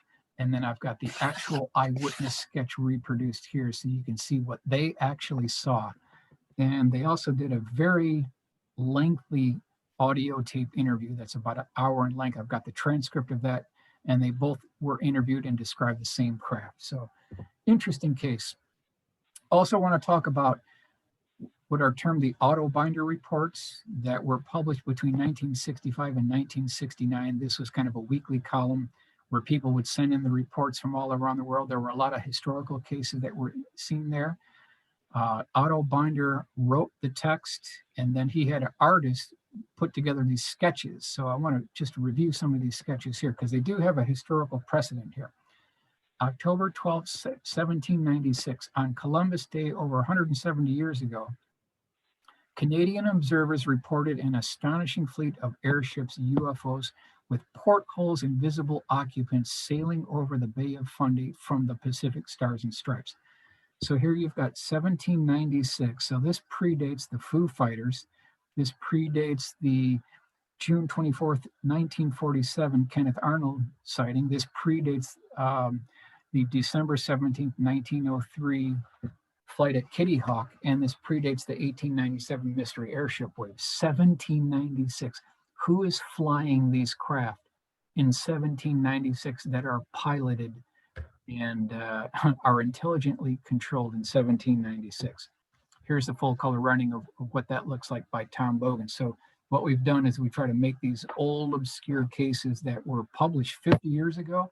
We want to make them come alive. July 1868, villagers in Campezo, Chile, were frightened by a giant armor-plated machine covered with steel scales whose twin searchlight eyes stabbed down brilliantly.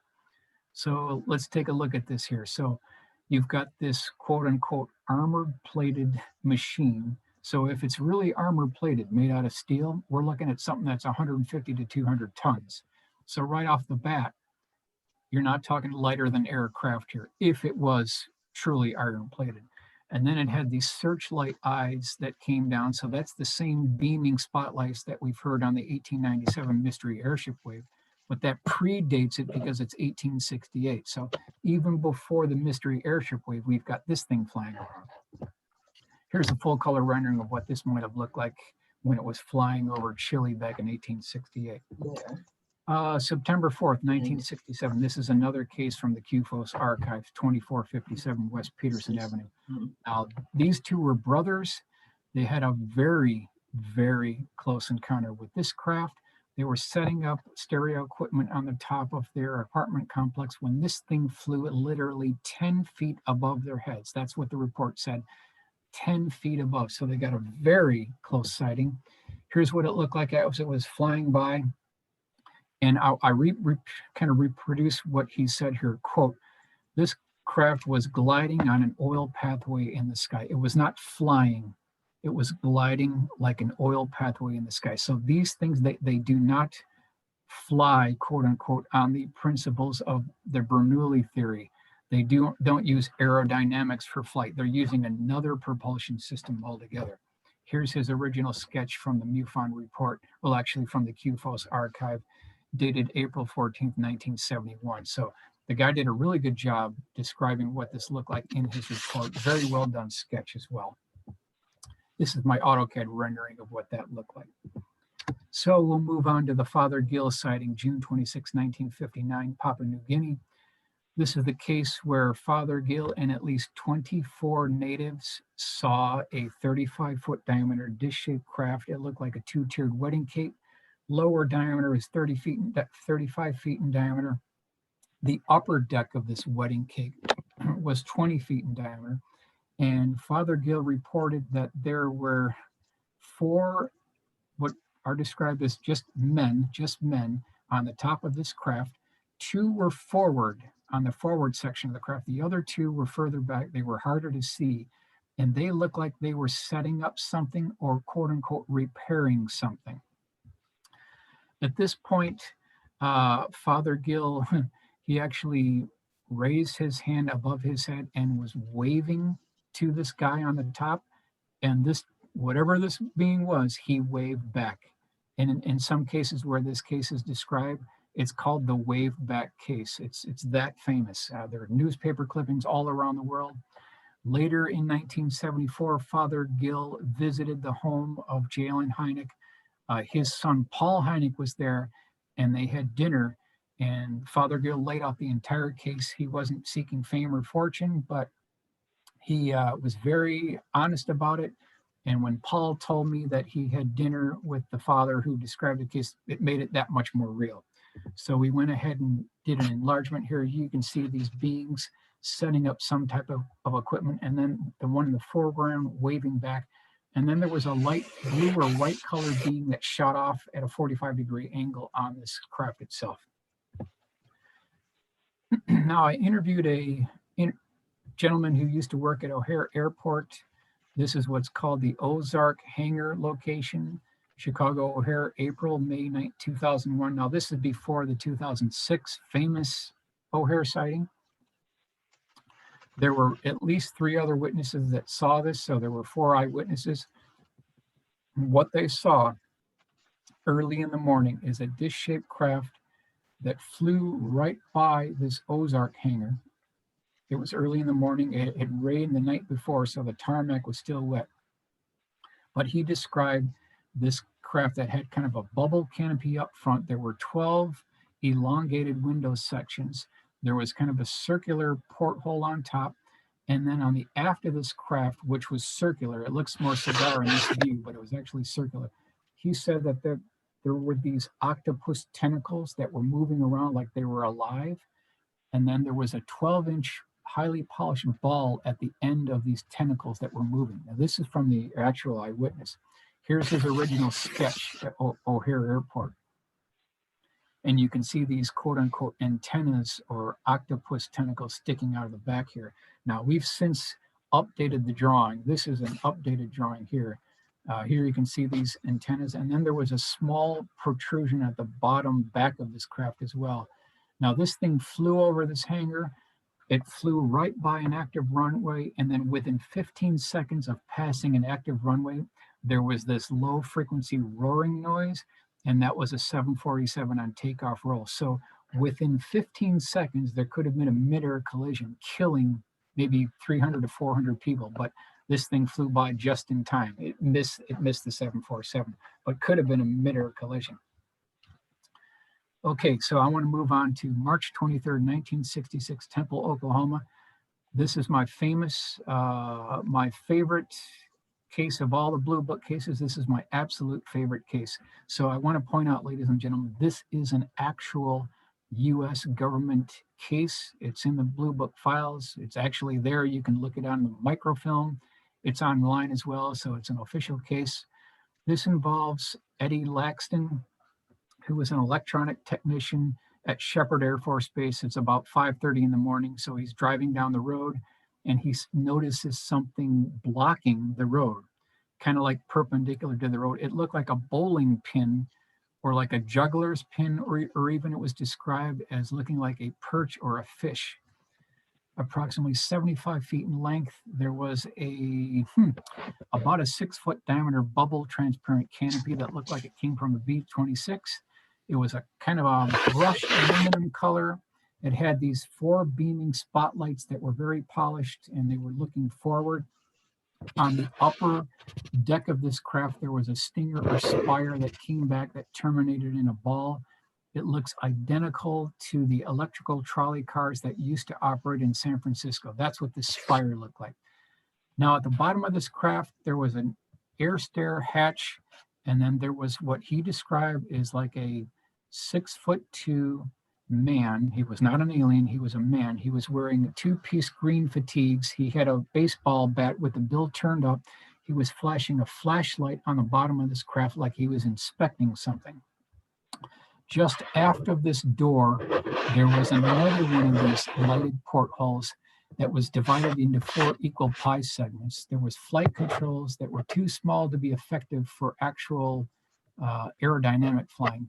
But just to the aft of this lighted porthole, there was the designation written in black letters vertically downward, TL4768, written on the side of the craft. To this day, I do not know what that designation is. I don't know anyone who does. It could be an Atomic Energy Commission sort of a designation. We don't know. We'll go ahead and move on here. This is his original sketch. So this is Eddie Laxon's original sketch. Very rough, very crude. If you look at the dimensions out in front here, he says that it's 8 feet tall and 75 feet long. Well, if you look at the dimensions here, ladies and gentlemen, this thing is grossly out of scale. If this thing is actually 75 feet in length, it should go off the page. It should be much longer. So I spent 2 days cleaning up the drawing, and this is the final rendering of what I came up with here. You can see the length of this thing is now correct. It's got the correct thickness. We've got the air stair door in place. Now, Eddie Laxon said that he was so close to this quote unquote pilot or man that he could see that on his shoulder it had these chevrons, or maybe some type of ranking chevrons on his sleeve. And he also said that if he saw this gentleman or whoever he was, pilot, later that afternoon in town, he could recognize him because he was that close. Here is the original Project Blue Book index card. So just showing you that it is a Project Blue Book case.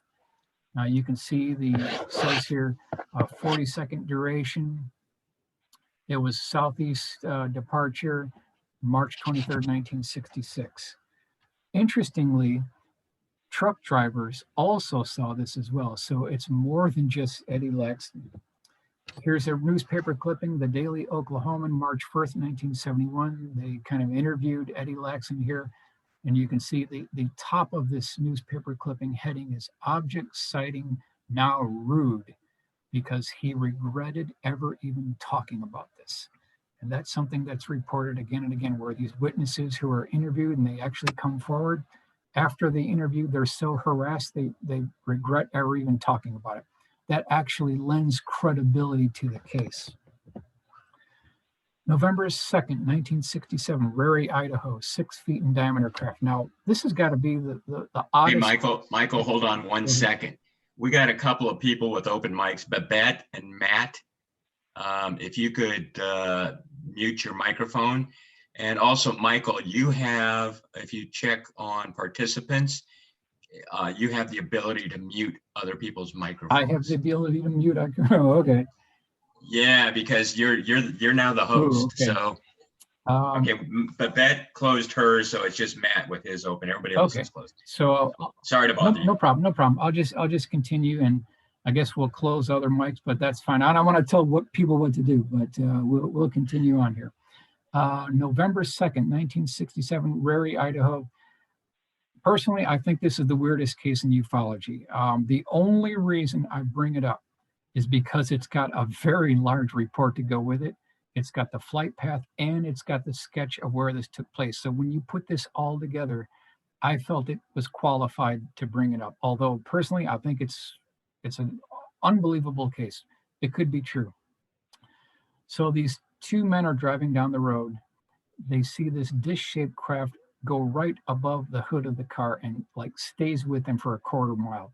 They come to a stop, and then whatever this craft was, The upper bubble canopy tips up and one of these beings flies out of this thing. I'm not making this up. This is in the report. He has a backpack on. He's not a very tall guy, okay? So here's the report here, November 2nd. This is an Autobinder report. Near Rary, Idaho, the car of Guy Tossey and Will Begay suddenly came to a halt by itself when a small flying saucer and its two humanoid pilots appeared out of nowhere. So that's the scene that we're looking at here. Here's the actual ground layout, and you can see the X here. UFO sighting occurred here November 2nd, 1967. Very detailed drawing of where this actually took place. Here's the original sketch of the sighting. You can see it's 6 feet in diameter. There was a kind of a flame coming out of the bottom of it. And if you look at the detailed drawing here on the lower part, it says head detail. Bottom light appeared at takeoff yellow and looked like a flame. But then he said that his face was very rough.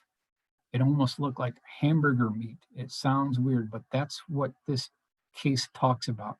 The face of this being was very grooved, you could say. So here's the more cleaned up detailed drawing that I did based on the original sketch. So we'll continue on through the case here.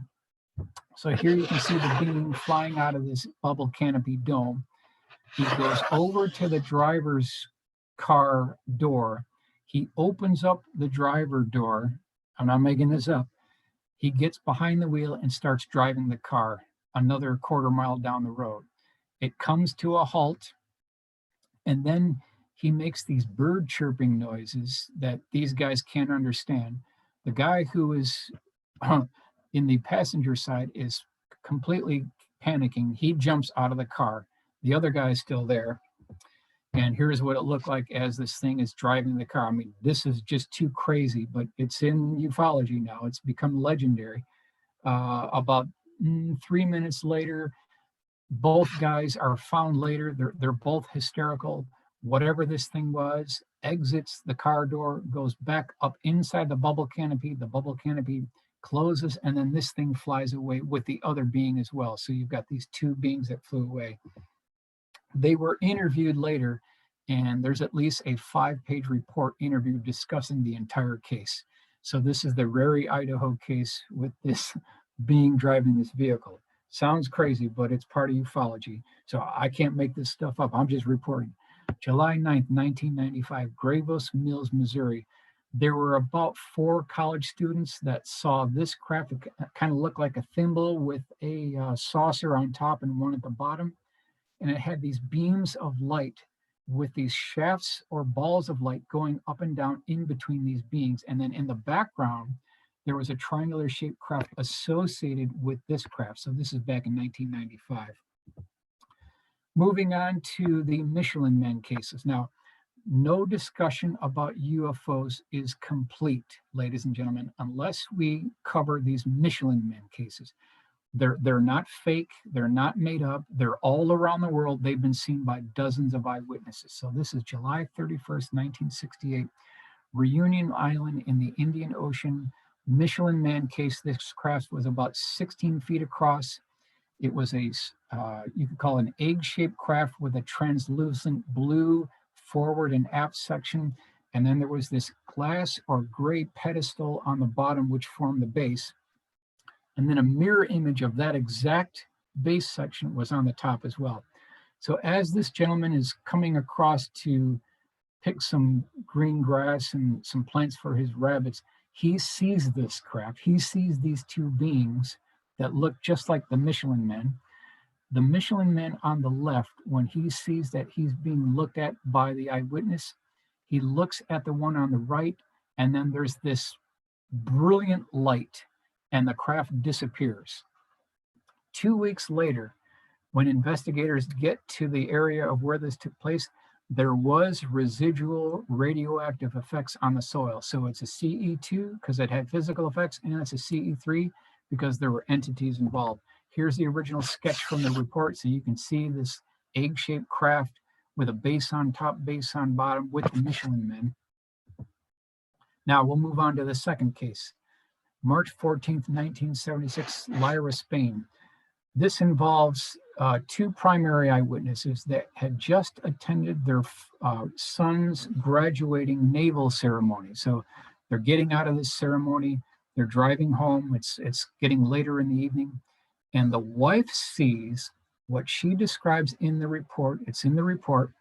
She sees this corkscrew of light come out of the ground, and this corkscrew, it transforms into what is described as Sunday night at the Oscars. It looks like one of these Oscars that are handed to the actors on that Sunday night of the Oscars.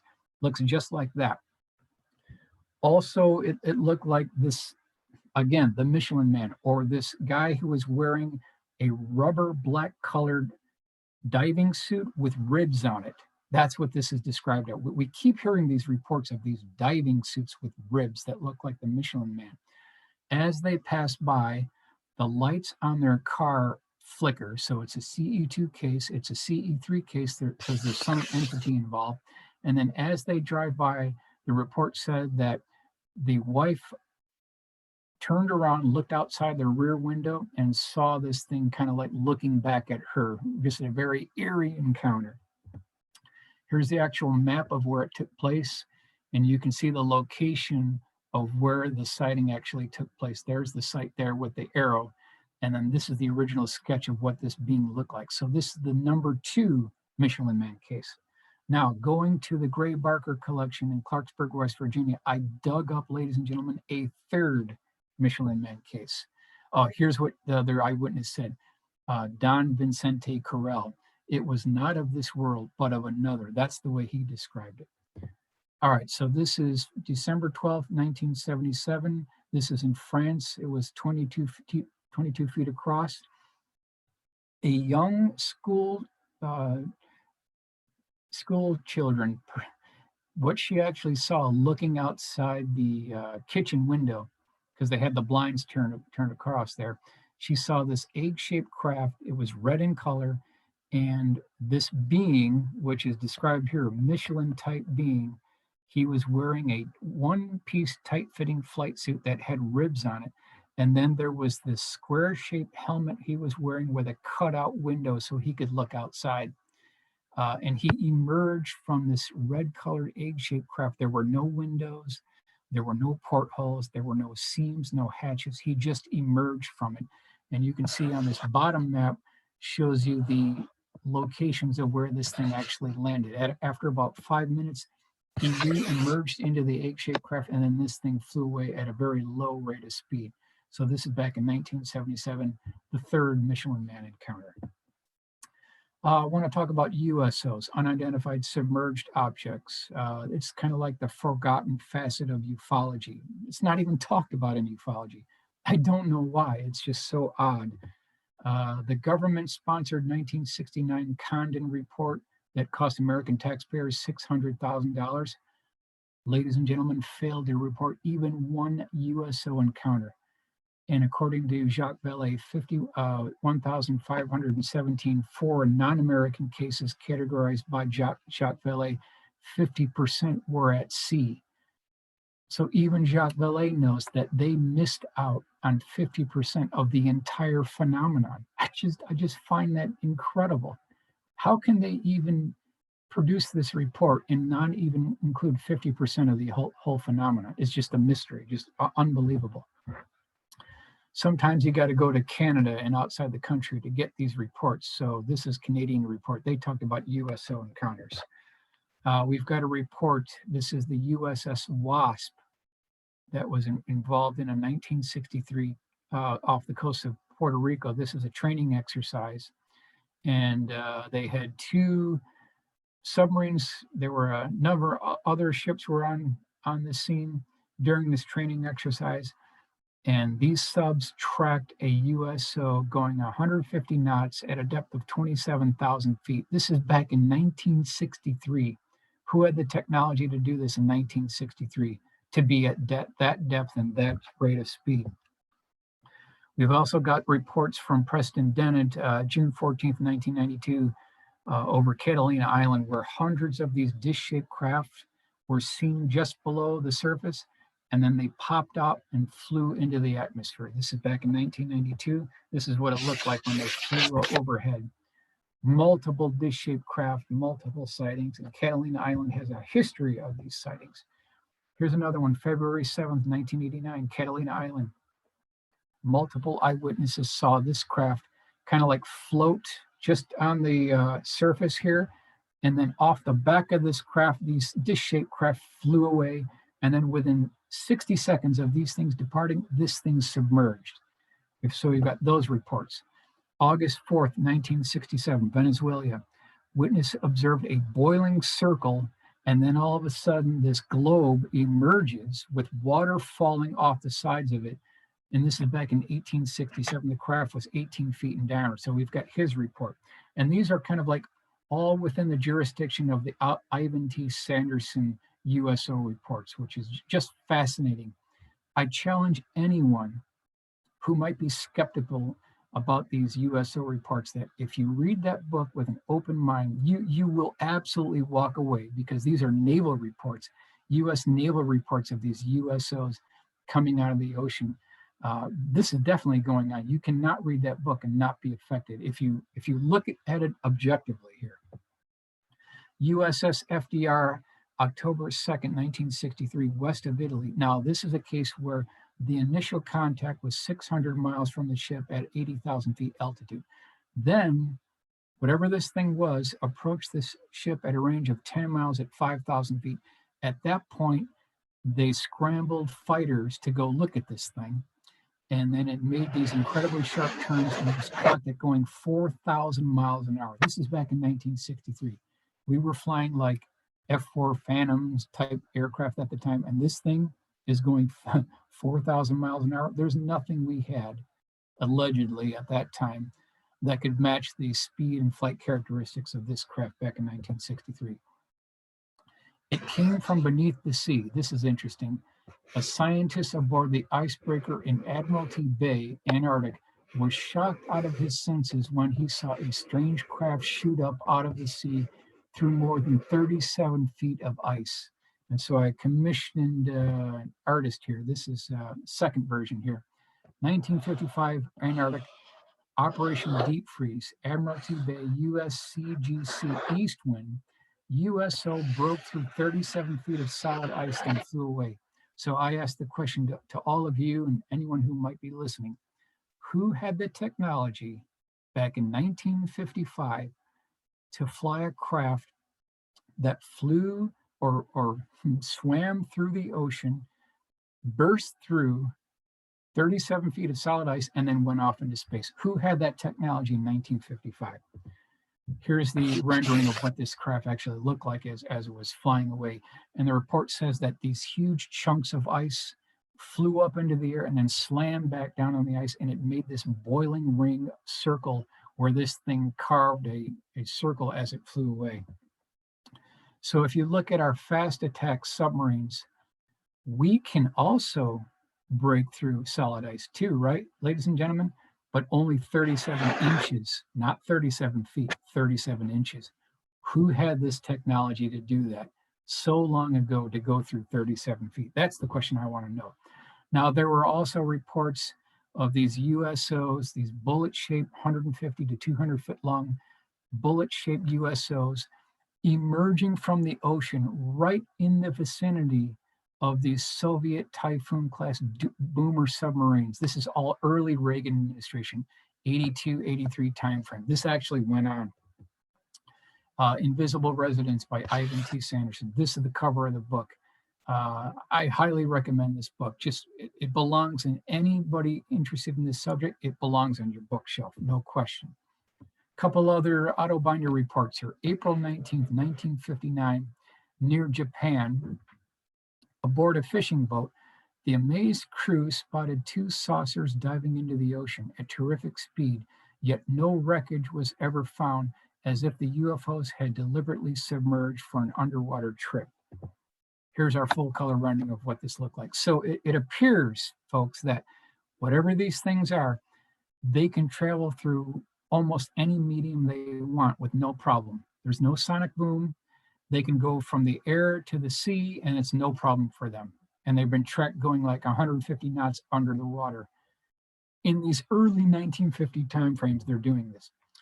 June 3rd, 1961, Savona, Italy.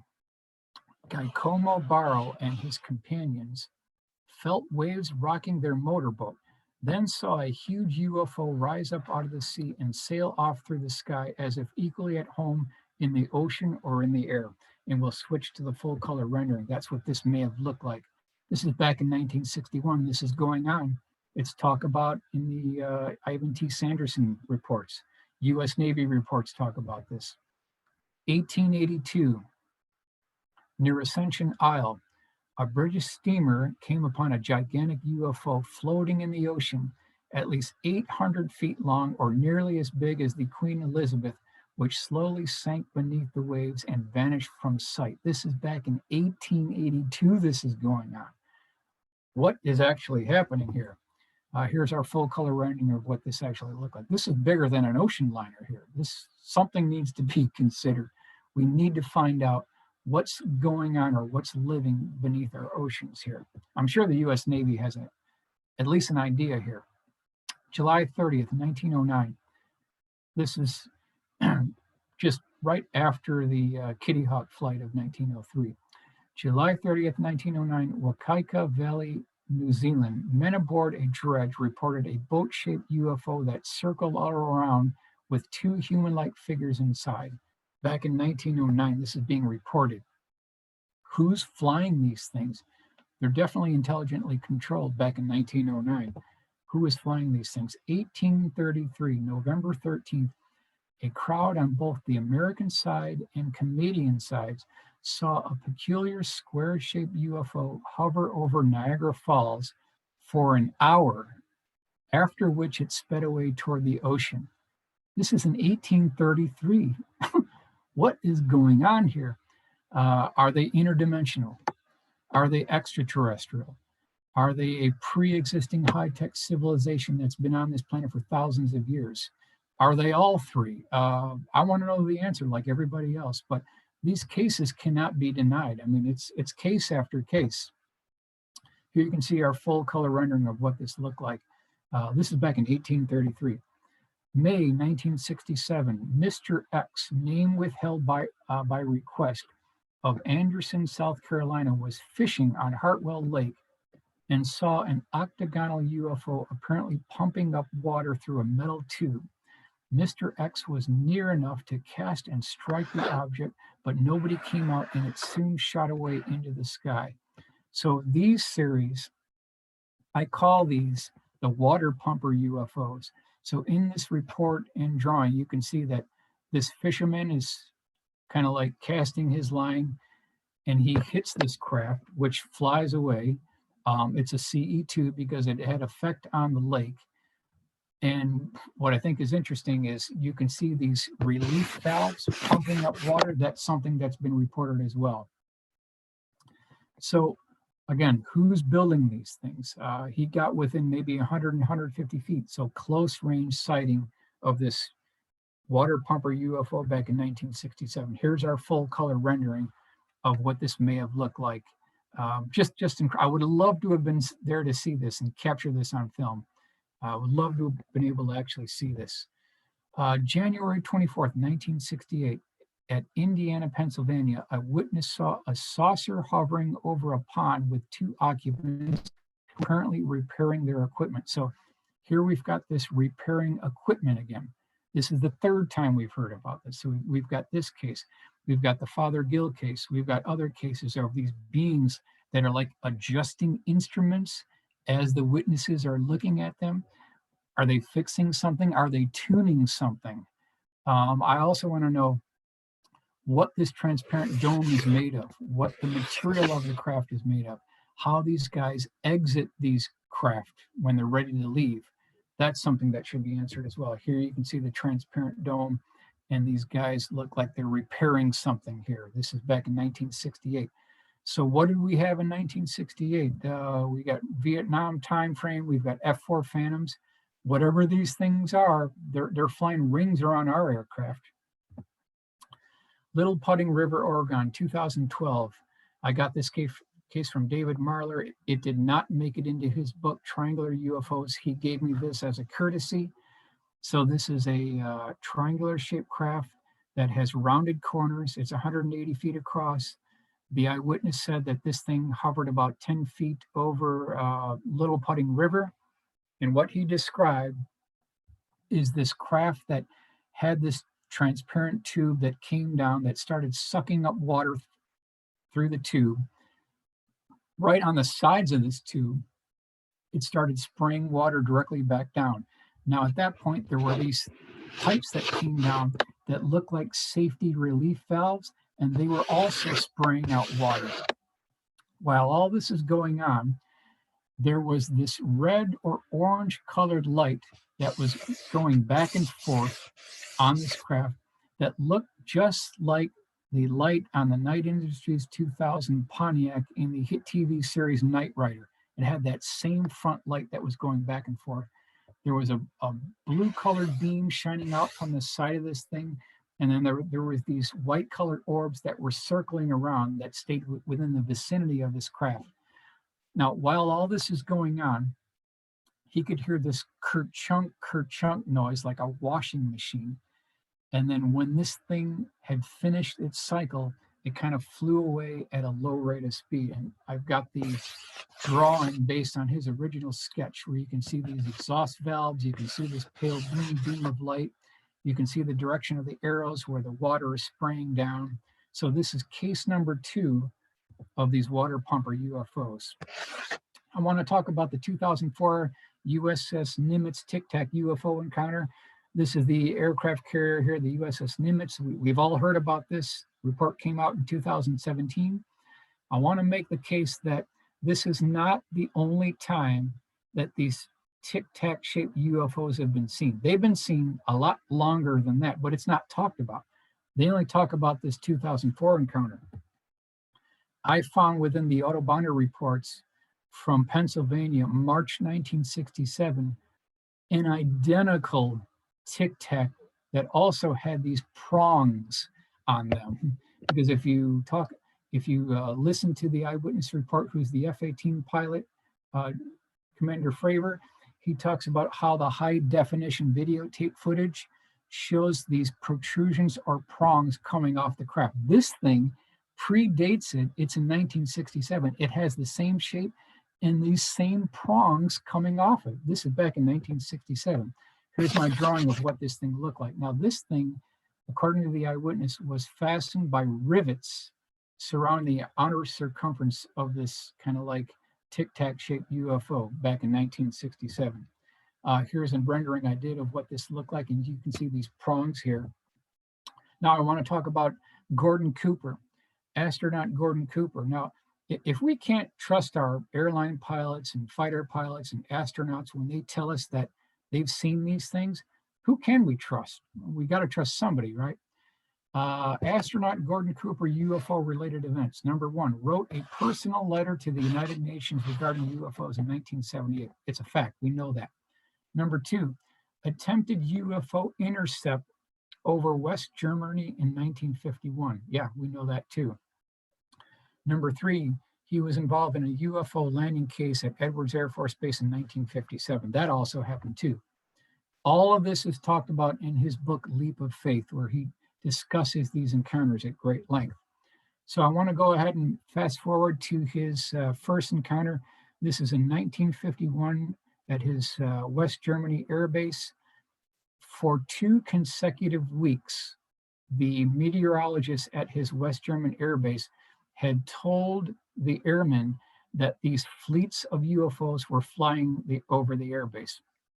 By the second week this happened, Gordon Cooper went to his wingmen and said, you know what? We need to find out what these things are. So they climbed in their F-86. They got about a 60-degree angle of attack. They reached the altitude of where these disc craft were, but there was no way they could do any type of intercept because these things could turn on the dime. They could make these right angle turns at high Gs. They could back up in flight. And there's just nothing they could do to actually affect an intercept. So this is back in 1951. Who, ladies and gentlemen, is building and flying these craft in 1951 that can outpace our best performing jet fighter aircraft back in 1951. We need to find that answer. Then later in 1957, when a group of men were setting up photography equipment, they were recording the installation of precision high-speed landing equipment. That's what they were doing at the time. There was about a 30-foot diameter dish-shaped craft that came down over the dry lake bed. It hovered over the dry lake bed. It retracted these landing gear legs. It stayed on the dry lake bed for 60 seconds, hovered back up. Then this landing gear assembly retracted into the bottom of the craft, and then this thing flew away. And ladies and gentlemen, they got it all on film. They got it all on film. Gordon Cooper, he developed the film. He saw the film. It was very good quality. There was an Air Force courier that we believe came in from Andrews Air Force Base. That film was put into a pouch. It was basically handcuffed to his wrist. And then we believe it was sent to either Andrews Air Force Base or New Mexico, Air Force OSI, somewhere in New Mexico it was stationed. And it's probably sitting with probably hundreds or thousands of other gun camera footage, color footage, black and white, 8x10 glossies. They probably got evidence. There's probably more than one warehouse where they keep this evidence. Where is this being stored? Where is this videotape footage? We need to find that. We need to find this physical evidence. And in only that way will we move ufology forward, really. Where is the film now? Is it in a vault? Is it in a secret vault somewhere below the Pentagon? We've got reports that there's a vault there where they keep these photographs. They probably got more than one, because you know for a fact that they don't operate on single point failure. So they're going to spread it out at multiple facilities around the country. I want to talk about Cooper's Treasure. This is a couple years ago. There was a TV program called Cooper's Treasure that talked about a treasure map. This was a space-based treasure map that Gordon Cooper flew during his Mercury orbits around the planet, during his Mercury space flight orbits. And this is Daryl Miklos interview I did with him back in 2019, where I interviewed him on camera. He was the best friend of Gordon Cooper before he passed away.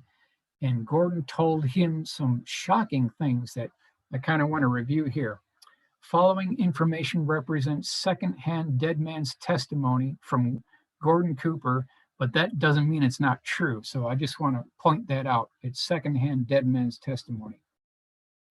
According to Gordon Cooper, quote, one day, the decades-long government UFO cover-up will come back to haunt them. This is from Daryl Miklos, who was his good friend just before he passed away. Statements from Gordon Cooper. Number one, UFO crash retrievals are real. Number two, an elaborate program to reverse engineer the technology has been ongoing. Number three, alien bodies were recovered, some still alive. Number four, he did visit Area 51. Number five, a massive network of underground tunnels have been developed since the Truman administration. Number six, there are installations on the moon, according to Gordon Cooper. The Truman reconstruction, this is the White House 1949 to 1952. So the White House we know of today, ladies and gentlemen, is not the White House that was existing in the Truman years. You can see on the right, they gutted the entire White House down to its rafters and beams. That's it. They gutted the entire thing and they redid the whole thing. And this is to begin the continuity of government program. That's where it really kicked off. So going back on what Gordon Cooper said, and I've got an auto binder report. What did our Apollo astronauts see while circling the moon? In the past, many moon mysteries were seen by astronomers, such as the 2000 lights in the Mare Crisium between 1869 and 1871. Were they landing lights at a UFO moon base? Here's another one. Did our Apollo astronauts observe any coded light flashes on the moon? Back in 1873, so many blinking lights were observed at various craters that the Royal Astronomical Society of Britain said they might be aliens trying to signal Earth. This is back in 1873. We'll do another one here. Perhaps our moon-circling Apollo astronauts spied a vast fleet of UFOs. 1777, 1836, 1860, 1874, astronomers saw flocks of black dots crossing the full moon's face.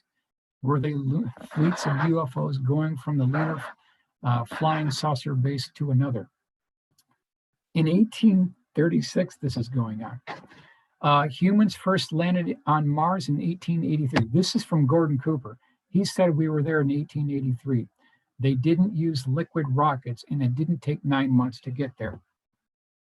According to Gordon Cooper, the way they did it was highlighted in the movie The Abyss. It's the biomedical advancement technology that they used to get there. And they used what's called a rebreather.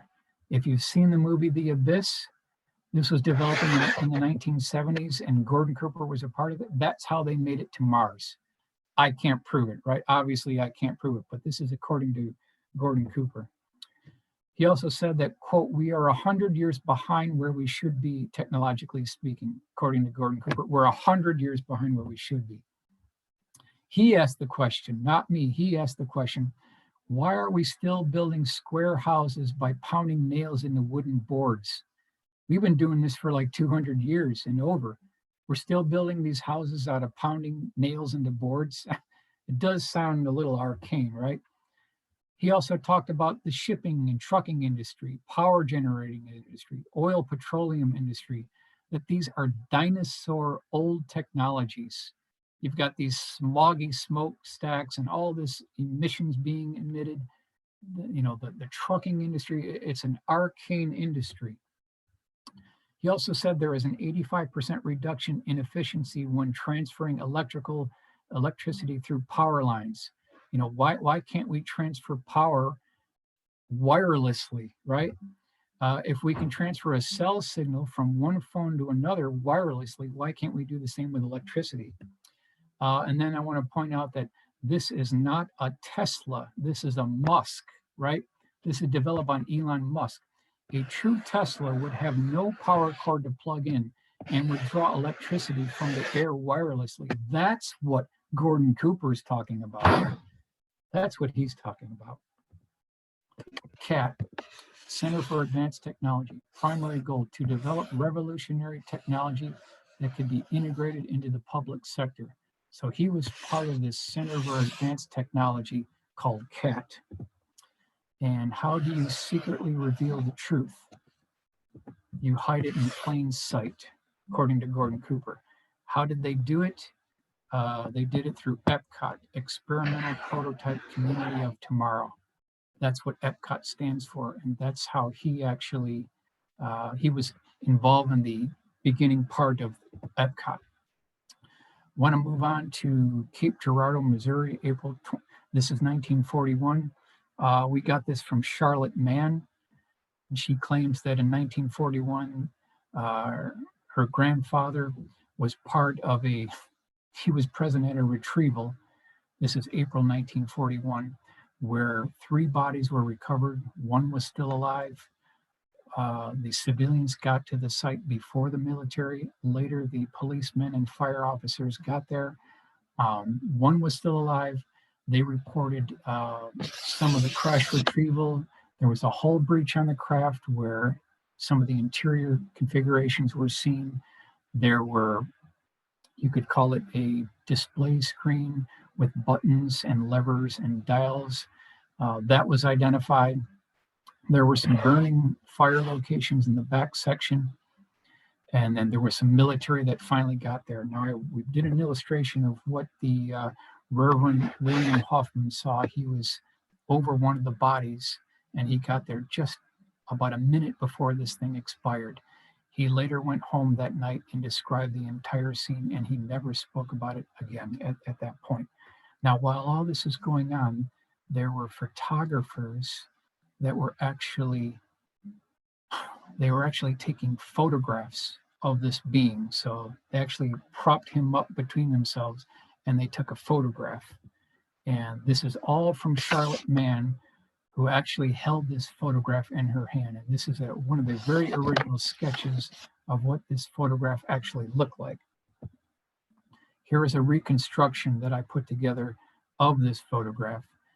It was held in Charlotte's hand, handed down through generations, and then somebody who claimed that he was a quote unquote photography expert asked to borrow this photograph.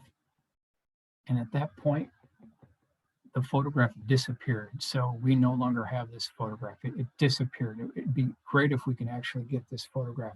So where do you keep alien bodies and an alien craft, quote unquote, in 1941? You would keep it at the Pentagon, right? You would store it there, but the Pentagon didn't exist in 41. So as the story unfolded, allegedly the beings and the craft were stationed at the lower basement of the Capitol building. So I asked the question, where do you store this? Apparently it was stored at the Capitol building in Washington, D.C. at a lower basement vault. And you can see here, you've got the crates, you've got portions of the craft and the beings that were said to have been kept in this vitreous humor chemical preserving fluid in these glass jars.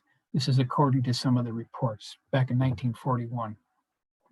Moving on to the March 25th, 1948 Aztec, New Mexico crash retrieval. Suzanne Ramsey and Scott did all the legwork on this. Yeah, hold on for 1 second. Is the door stuck? It's not your fault. You didn't know.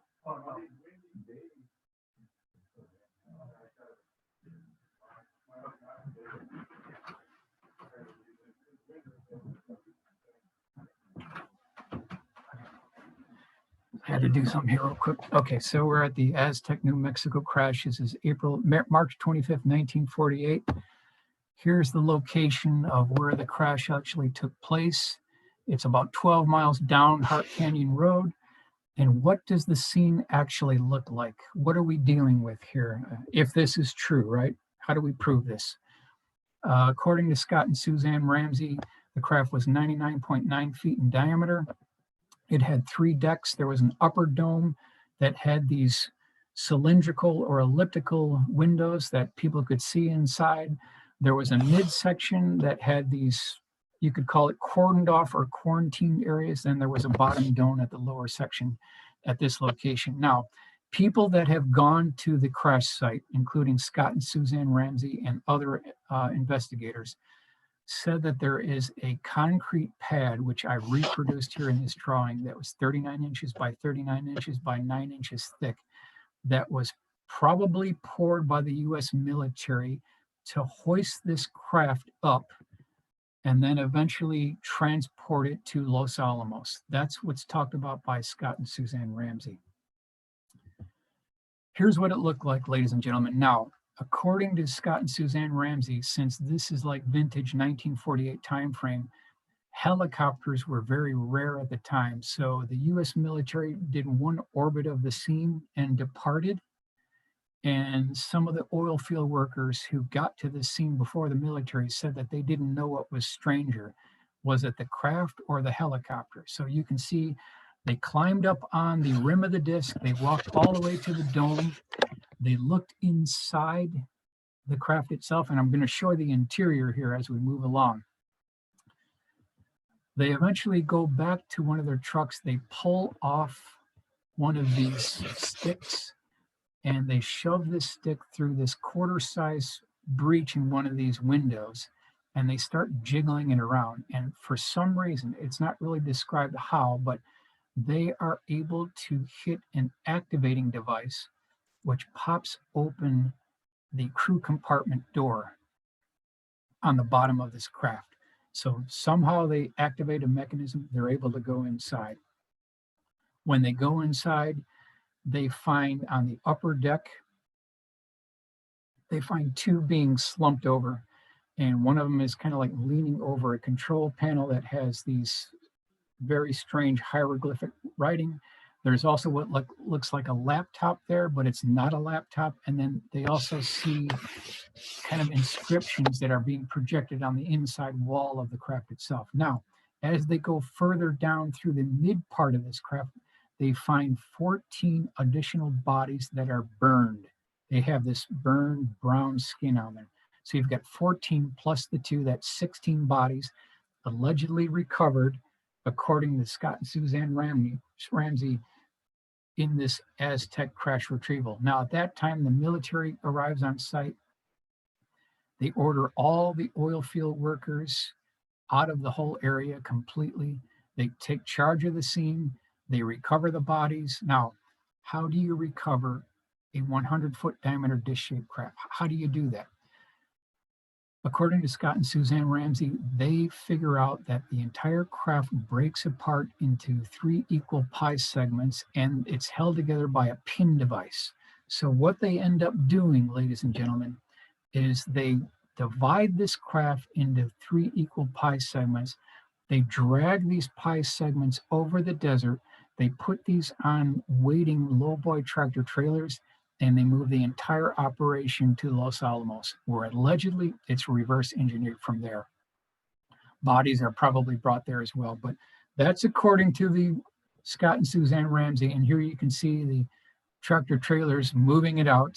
This is during the retrieval operation. They're getting everything ready and moving it to Los Alamos. So this is 1948, after Roswell. So that's the book that describes it in great detail. Now, moving on to the 1953, this is a forced landing. This is not a crash retrieval. This is a forced landing, May 18, 1953. This is according to Harry Drew, 30 feet in diameter, it's 14 feet tall. It has a ribbed outer circumference and then a hatch or door at the lower portion of the craft as well. Again, I want to make a point that this is not a crash retrieval because this craft came down intact completely. 3 human-looking beings were recovered. This is the location of where it took place. You can see that they originally flew a flight of instruments and pilots, well, actually scientists, to Phoenix. You can see the map right here. Once they got to Phoenix, they were joined by a group of others for a total of 40. And then they took this 3-hour trip on a bus with blacked out windows into this dusty, deserted area of Kingman, Arizona, where they went off the bus according to their expertise. That's according to Harry Drew. When they got there, this is what the scene looked like. It was kind of really dark at night, very early in the morning. They had floodlights. The craft was tipped up at about a 15-degree, 20-degree angle. They had tents set up at the time. And some of the human investigators that tried to enter this craft got sick because there was something going on with the internal propulsion system that was still on. They asked the beings to turn this propulsion system off. They got within the craft itself. At that point, they put this thing on one of these dragon wagon tank transporters. And here's where the story gets really strange. According to Harry Drew, they had to cross the Colorado River. So they attempted to take this thing across the Hoover Dam. But as you can see, the diameter is too large. So they went to what's called a put-in. This is about 300 feet north of the Hoover Dam. They had a barge come down and they rolled the entire craft with the tank transporter onto this barge and then strung cables across the Colorado River and tried to move the entire operation to the other side. And here you can see the operation here. According to Harry Drew, it was a chaotic scene. It was late at night. They had to get this thing secured, and one of these ropes snapped, and this craft started floating down on this barge on the Colorado River and hit the north wall of the Hoover Dam. So if someone could drain the Hoover Dam, you would see a mark there. It's probably still there today. I haven't seen it. It might still be there. Later on, they made it to the other side, and then according to Harry Drew, this craft was taken to Area 51. Now, Area 51 didn't get going until 1955 to support CIA operations, but according to Harry Drew, in 1953, 2 years earlier, it was brought there. Now, I can't prove it. We've got others who said, nope, that's not the case because it didn't get going until 55. But according to Harry Drew, this is what really kicked off everything. and they did make it to this test site at that time. So at this point, I just want to find out, how much time do we have left? We have 44 minutes. We've got 44 minutes. Okay. We'll continue going here. This is an enlargement of what this scene looked like. This is done by Tom Bogan, and this could have been the scene just after the retrieval trying to get across the Colorado River. Here's an enlargement here that you can see what the craft was still kind of tipped up at a slight angle. So we'll move on to some of these interesting reports from Leonard Stringfield. The original reports of Leonard Stringfield cases were stored at MUFON headquarters in Lunken Airport. That's where they originally were stored. Here's the building, and it shows you, because I want to take you and show you what these things actually look like. Here's the file cabinets, and then on this table back in 2013, I was given access to all 65 three-ring binders of the Leonard Stringfield reports, who was the original crash retrieval investigator. He coined the term crash retrieval. I'm going to go over some of his cases here. So this is Wright-Patterson Air Force Base, 1963. He was a naval captain at Granite Airlines, and he said that he saw 2 flying saucers in the hangar at Wright-Patterson Air Force Base. One was 30 feet in diameter. The other one was propped up on stilts off the hangar floor. We've got another report from the Stringfield collection of Great Lakes Naval Station. This is back in 1973, where this Marine naval personnel was told to deliver a package. And if you look over to just left of the steeple where you see a clock there, there's a Quonset style. We believe it took place in this facility, which probably was a hangar at the time. So he goes down this corridor, according to the Stringfield report. He makes a left-hand turn, and he sees this thing in a large open area. It's propped up on stilts, and it has a blue coronal discharge along the leading edge of the craft. It's surrounded by military personnel with automatic machine guns, and it looks like a teardrop-shaped craft. It has a rib going on the outer portion, front leading edge of the craft, and it has this polished exterior. This is according to the Leonard Stringfield reports. I'm not making this up. Now, I also want to move on to this case here, which I felt was the most significant case within the Stringfield reports. U.S. Marine encounter. This is December 1963. According to Stringfield, he did interview by telephone a U.S. Marine who claims that in December 1963, this is literally weeks after Kennedy was assassinated on November 22nd, 1963, he boarded a plane with blacked out windows. He flew from Cherry Point, North Carolina, about 2.5 to 3 hours. He landed, he doesn't know to this day where he was. He was never told. Could have been a Navy facility, Air Force facility, we don't know. He gets off the plane. They go into this secure facility, and when the doors open, he sees a 40-foot diameter dish-shaped craft that's about 15 feet tall, looks like a flattened hamburger. It has these elliptical egg-shaped windows going around the outer circumference. There's a 1-inch lip between the exterior of the craft and the exterior wall of these windows. And then it has this fully integrated hatch section that is so fully integrated into the bottom of the craft, you couldn't put a razor blade in between the seam. That's how fully integrated this was. So his job as an MP was to guard this craft. He was there for about 2 weeks, and I've done a rendering here, and you can see that indicate the attempted points of entry. They actually tried to get into this craft. Here is what this gentleman said. Now, his job was to guard the craft. He was there for about 2 weeks. He said that they had built scaffolding and propped this thing on scaffolding. And all around this craft, there was a catwalk where you could walk around this thing at eye level. You could walk below it too. He said they initially tried to get into this craft using these diamond tip drill bits. So I'll go back one slide. You can see these red dots. This is where they put these diamond tip drill bits right along the seam here. That didn't work at all. Then they took these air hammers or air jacks that you would see at a construction site along the side of the road. They tried to get into the craft that way. That didn't work. Then he said, according to the Stringfield report, now I spoke to the gentleman who actually interviewed the guy who was the Marine. He said that the third attempt was this big 18-wheeler pulled up, and this is what it looked like inside here. You can see the scaffolding. They had the whole thing propped up. There were these white lab coat technicians that were around these things. He said that an 18-wheeler tractor trailer pulled up and had these cords that went from the trailer, which was a high voltage electrical device that provided power for a laser. And they actually tried to use a laser to get into this thing. This is back in 1963. It would have been crude technology at the time.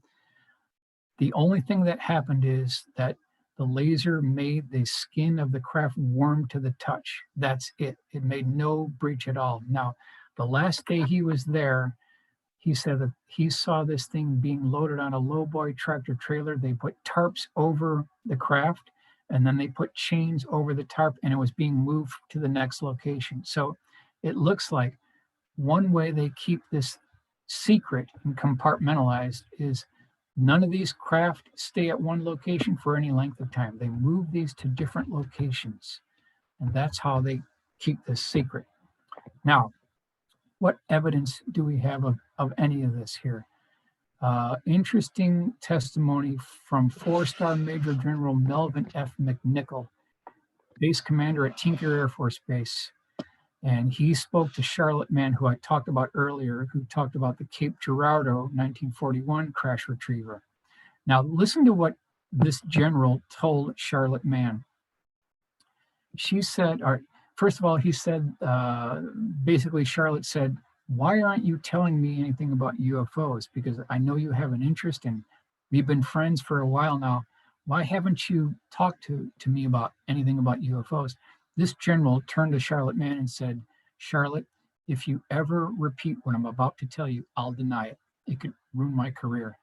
So this commander, General Melvin F. McNichol of Tinker Air Force Base, he told her, number one, he walked around a UFO that was propped up on scaffolding. Number two, the UFO was located in the west. Number three, bodies were recovered and one was still alive. This is exactly what we heard of basically from this Marine, who also said that this craft was propped up on scaffolding. They built a catwalk around it. It was in the west. So if you fly 3 hours from Cherry Point, North Carolina, you get within the west, that checks out.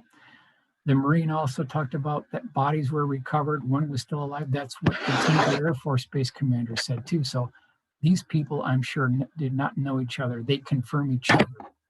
So it's more evidence that this is actually true. Here's his actual obituary. Ex-Tinker Commander Melvin McNichol dies. This is the Daily Oklahoman, July 11th, 1986. So we've got it from this general that this actually took place. The Marine confirms it. So I asked the question, what did President Kennedy know about UFOs? When did he know it and who did he tell? Something, he could have been briefed on something that might have been stored at Homestead Air Force Base. Now, this is 73. This is long afterwards, but he could have been briefed on something that was stationed at Homestead Air Force Base, February 19th, 1973. This is the famous case of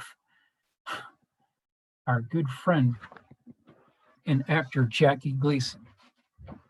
And he was friends with Richard Nixon. This is famous and really legendary at the time. This has gone down within ufology as one of these legendary cases. Now, this part of the story is true. They did go to a fundraising charity event, this golf event back in February 19, 1973. So here you see Jackie Gleason, Richard Nixon. He's got his ever-present suit and the carnation there.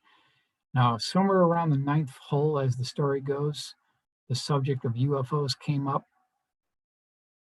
And Jackie Gleason had a huge interest in UFOs. And he turned to Richard Nixon and said, Mr. Nixon, Mr. President, can you tell me anything about UFOs? I mean, I have a real serious interest here. And Richard Nixon says, well, if you can be available later tonight, I might be able to help you with that. That's what the story goes. At this point, 12 midnight, Richard Nixon shows up in his own car without the Secret Service, alone. There's a knock on Jackie Gleason's door. Jackie gets up, opens it up. He sees Richard Nixon right in the doorway. He's shocked. Jackie Gleason gets in Richard Nixon's car. They drive to Homestead Air Force Base. When they get to Homestead Air Force Base, they're escorted to a secure facility where, according to Jackie Gleason, there are 6 vintage Coke freezers set up. Inside each Coke freezer, there is a dead alien corpse that is badly mangled, burned, and it looks childlike, maybe 3.5 to 4 feet tall. This is according to Jackie Gleason. He looks inside one of these Coke freezers, and this is what he sees inside. He sees this burned remnants of a crash retrieval. A body is there. They look young, so they're childlike. And according to his ex-wife, Beverly McKittrick, he gets home early in the morning the next day. He plops down on the couch, and he's a changed man. He's an absolute changed man. He said this to one other person and then never said it again after that point. I don't think any other researchers got to him to confirm the story, but this is all according to Jackie Gleason. Did President Eisenhower meet with aliens at Edwards Air Force Base February 20th, 1954? This is another one of these legendary cases that we can't prove. It's all secondhand dead man's testimony, but it's part of ufology, so we'll cover it here. Allegedly, there were multiple craft that landed at Edwards. There was a quote unquote meeting. This was recorded on film with 2 different species. Gerald Light, who was a metaphysics expert, he confirmed the case. And then Bishop James McIntyre, he was present at this allegedly as well. These are 2 of the people that were present. This is, ladies and gentlemen, what allegedly went down. There was the presidential aircraft in the background. You can see here religious leaders. There was a test pilot present. This all was seen on film. I can't prove this case. I don't know anyone else who can prove it, but Jim Nichols, who's a very good researcher, he's done a lot of research on this. He's been able to connect some of the dots and confirm at least portions of this case. Here is we've got our President Eisenhower. This is the spokesman's review, February 19th, 1954. He did go to Palm Springs on a golf outing, and he was allegedly missing for at least a couple of hours or a half a day, right at the same time frame. And the cover story was he chipped a tooth and had to go to the dentist's office. That would have allowed him time to fly to Edwards Air Force for this alleged encounter. So this is back in February 19th, 1954. Quote unquote, a handshake has been made. This is from a U.S. Air Force officer. Now, I interviewed the daughter of this officer that states that a handshake has been made. So this could have provided secondary independent confirmation of this encounter with quote unquote aliens and former President Eisenhower. 1953, Socrates, New York. I got this from Linda Zimmerman, who is a very good researcher on the East Coast in New York. She interviewed a witness who claims to have seen with at least 20 other witnesses a 200 to 300 foot long cigar-shaped craft that had these turquoise green, emerald green, you could call them orbs, circling these things along the tangential axis. There was also red ones as well. Here's the drawing I put together, and the report says from the eyewitnesses that there were a group of F-84 Thunder, F-86 Sabre jets. They were trying to chase after this thing, and when they got to the vicinity of this craft, it took off like a spark on a grinding wheel and left these jets completely in the dark. They could not catch this craft whatsoever. November 9th, 1979, Livingston Scottsdale 20-foot diameter dish-shaped craft. Now, this was a forestry worker who was examining some smaller trees. when he came across this craft that had these T-shaped appendages and then this bar that went around the outer circumference. He got within about 24 feet of this craft, and then all of a sudden, what can be described as these prickly naval mines retract from the bottom of this craft, start rolling to his location. They attach themselves to his pant leg. Next thing that happened is he could smell this brake lining fluid, or smell that smelled like a burnt brake lining, like when an 18-wheeler slams on the brakes. That's what it smelled like. He went unconscious. He woke up 30 minutes later. This was gone. And then he had to drag himself back to his car and then drove the 3 miles down back to the forestry workers rancher house there. So that's back in 1979. Very famous case, reported all around the newspaper clippings. Here it is, Flying Saucer Review, November, December 1979. They also did a report too. Now, I want to talk about this case in 1970 in Colombia. This is Canada, the Canada case that involves a nurse by the name of Doreen Kendall. And this is on the 3rd floor of the hospital here. It was later in the evening. She noticed that one of her patients was getting restless, so she pulled open the blinds and parked right outside the 3rd floor window. About 20 feet away is this 30-foot diameter dish-shaped craft. This is exactly what it looked like looking out the hospital window. She could see 2 beings. They were both wearing these black one-piece tight-fitting flight suits. And when the being on the far side, and they were both sitting on stools behind these instrument panels that had these buttons and switches and levers and dials. The one on the far side tapped the shoulder of the one on the near side because they had been seen now. So this one on the near side, he turned around, he pulled this lever, and then the whole craft flew away at a medium rate of speed. This is all back in 1970. So again, it really depends on the credibility of our witnesses. I tend to trust the nurse as a witness. If she said she saw this thing, I mean, we got to take her at face value here. We weren't there, right? Here's the colonist, January 5th, 1970. Craft hovers 50 feet from hospital, human-like pair in saucer. I've got 3 other cases of these dual beings inside these craft with these bubble or transparent domes on top. This case was called directly to me when I worked in Phoenix. This is summer 1978, Santa Clarita Valley, California, 50 feet in diameter. This craft hovered directly over the pool. The father was cleaning the pool at the time, and he said that on the understructure of this craft, it had these, what he termed reindeer sleigh appendages. So this is the 4th time we've heard about these prongs or protrusions sticking out. It also had a concave dome section on the bottom, and then these rectangular probes sticking out as well. So this is back in 1978. We also want to talk about the Army helicopter incident. This is Mansfield, Ohio, October 18th, 1973, where this cigar-shaped craft that was 50 feet across had an interaction with a UH-1 Army helicopter. So they're flying on a kind of a mission here. It's at night, and it was the co-pilot that saw it first, this red light approaching the helicopter. He alerts the pilot, who pulls the throttle back. He goes into a dive, and he's, descending at a high rate of speed. Next thing that happens is a green light comes out of this craft, hits the helicopter. They're now ascending at 2,000 feet per minute. They get to about 3,500 feet above ground level. There's a thump.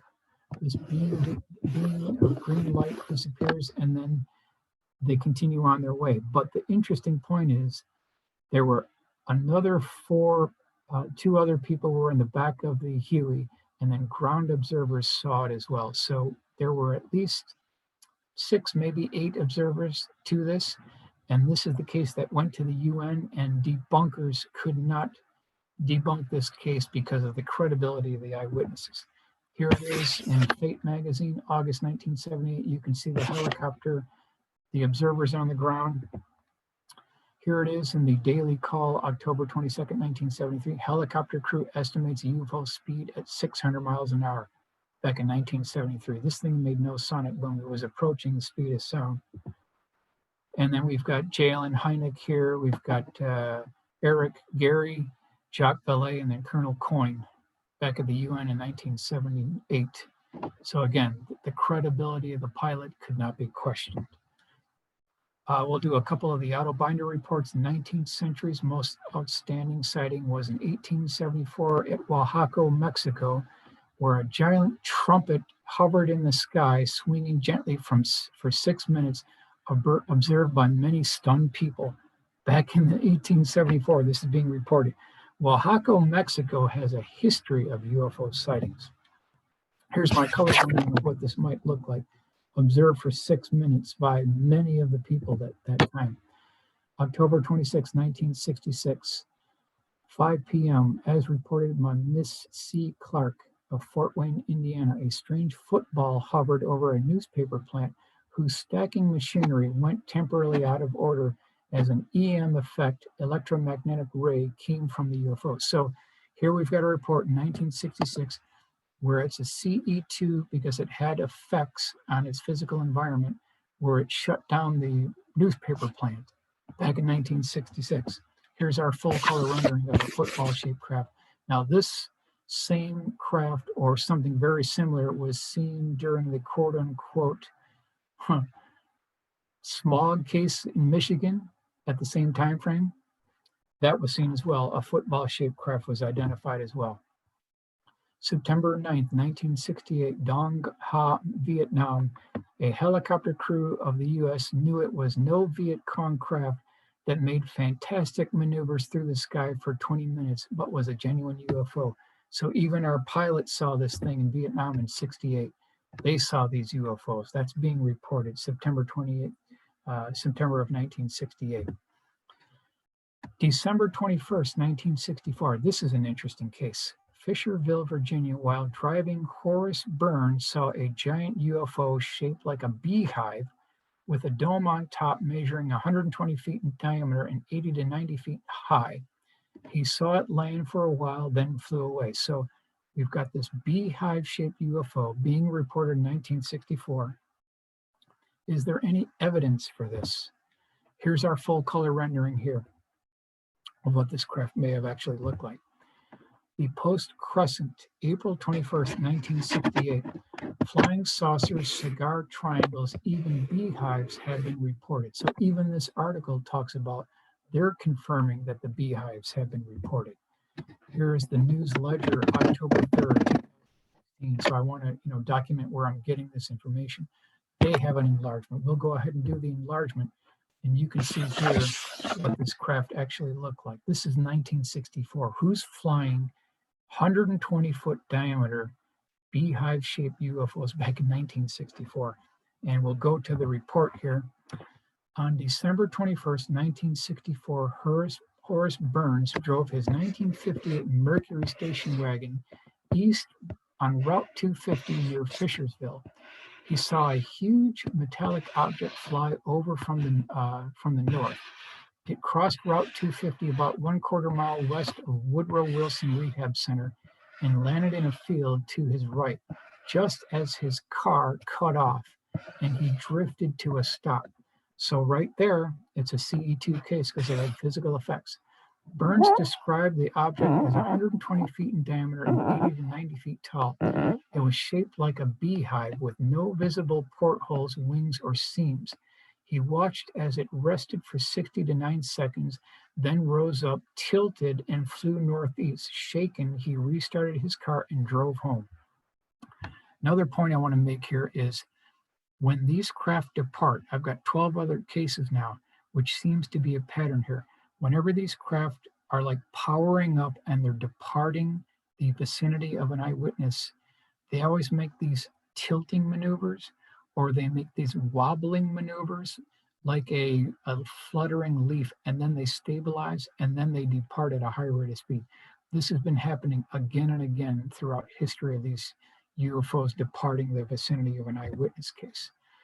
January 20th, 1951, near Sioux City, Iowa, a huge cigar-shaped UFO zoomed straight at an airliner, then incredibly made a sharp hairpin turn and sped back toward the way it had come, all in short seconds. So these large cigar-shaped craft, 1951. Here's our full color rendering of what that looks like. Is there any evidence? Here's Flying Saucer News.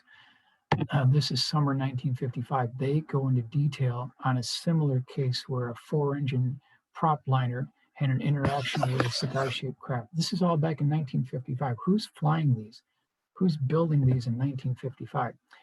May 1968, 10:30 p.m., camping out with a friend, Joseph Plazo of Elira, New York, Ohio, saw amazing skull-shaped UFO surrounded by flames, which flashed down an intense searchlight beam for several minutes before it flew away. Now, I've looked in the archives. I've never seen any other case that had this skull-shaped craft prior to 1968, after 1968. So I think this is really an unprecedented case. So first of all, ladies and gentlemen, I want to thank you for your attention. Just wanted to point out all the different configurations that are being reported. They're just downright bizarre. I really feel that these cases they really need to come alive. And we should be really looking at the USO cases as well, because that's a part of it, of ufology that's really forgotten at this time. I want to thank you for your attention, and I appreciate the privilege to be with you. Michael, thank you very much. An absolutely amazing presentation. If you could get the host privileges back to me, I'd appreciate it. Okay, let's see here. I'll go here. Screen sharing. Let's see, host privileges. Okay, I'll go here. I'll go here. Let's see, how do I enlarge this? Okay. So do you have host privileges now? I don't know. I haven't got a clue. No, it's still listing you as host. Okay. So I don't know how I give you host privileges. I haven't got a clue either. Maybe Katie knows. Katie joined us. Hi, everybody. I Hi. apologize for being late to this wonderful meeting. I was fortunate enough to snag Michael because I watched this presentation. I stole him kind of from Phoenix. I know you going, but the renderings are just mind-blowing. They're incredible. To bring all these cases to life is just so cool because I'm such a visual person. So thank you all for being here, and I'm sorry I'm late. As far as hosting goes, I think if you go up in the upper left and click on the little green shield. Okay.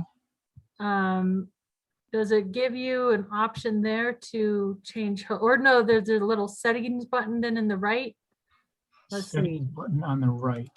What you could also do is you go up to Katie Grabowski, and they'll give you some options there that I think, make this person the host is one of the options. Okay. Yes, you are host now. Okay, there we go. Thank you, Michael, so much. It's just an incredible presentation. No problem. Thank you very much. Jeff, do you want to read questions? Well, real quickly, Katie, if you could transfer the host to me, because I'm recording this and I don't want to lose this recording. So great. Okay. We've got a few minutes here. We have 16 minutes, and I'm asking that if people put your questions in the chat section, I'll try to get them up here. And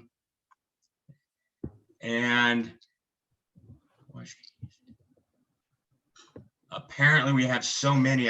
Oh, here we go. Starting here. What is your favorite abduction case? And have you noticed a change in the phenomenon through the decades? I would say the police encounter. I forget the date and location, but that's the famous police encounter where that was in Texas, I believe, where he encountered a couple of different beings. He was brought on the ship, but that information was only brought out through later hypnosis. So that was always partially within question, but it predates like modern abduction cases. So that's my favorite abduction case.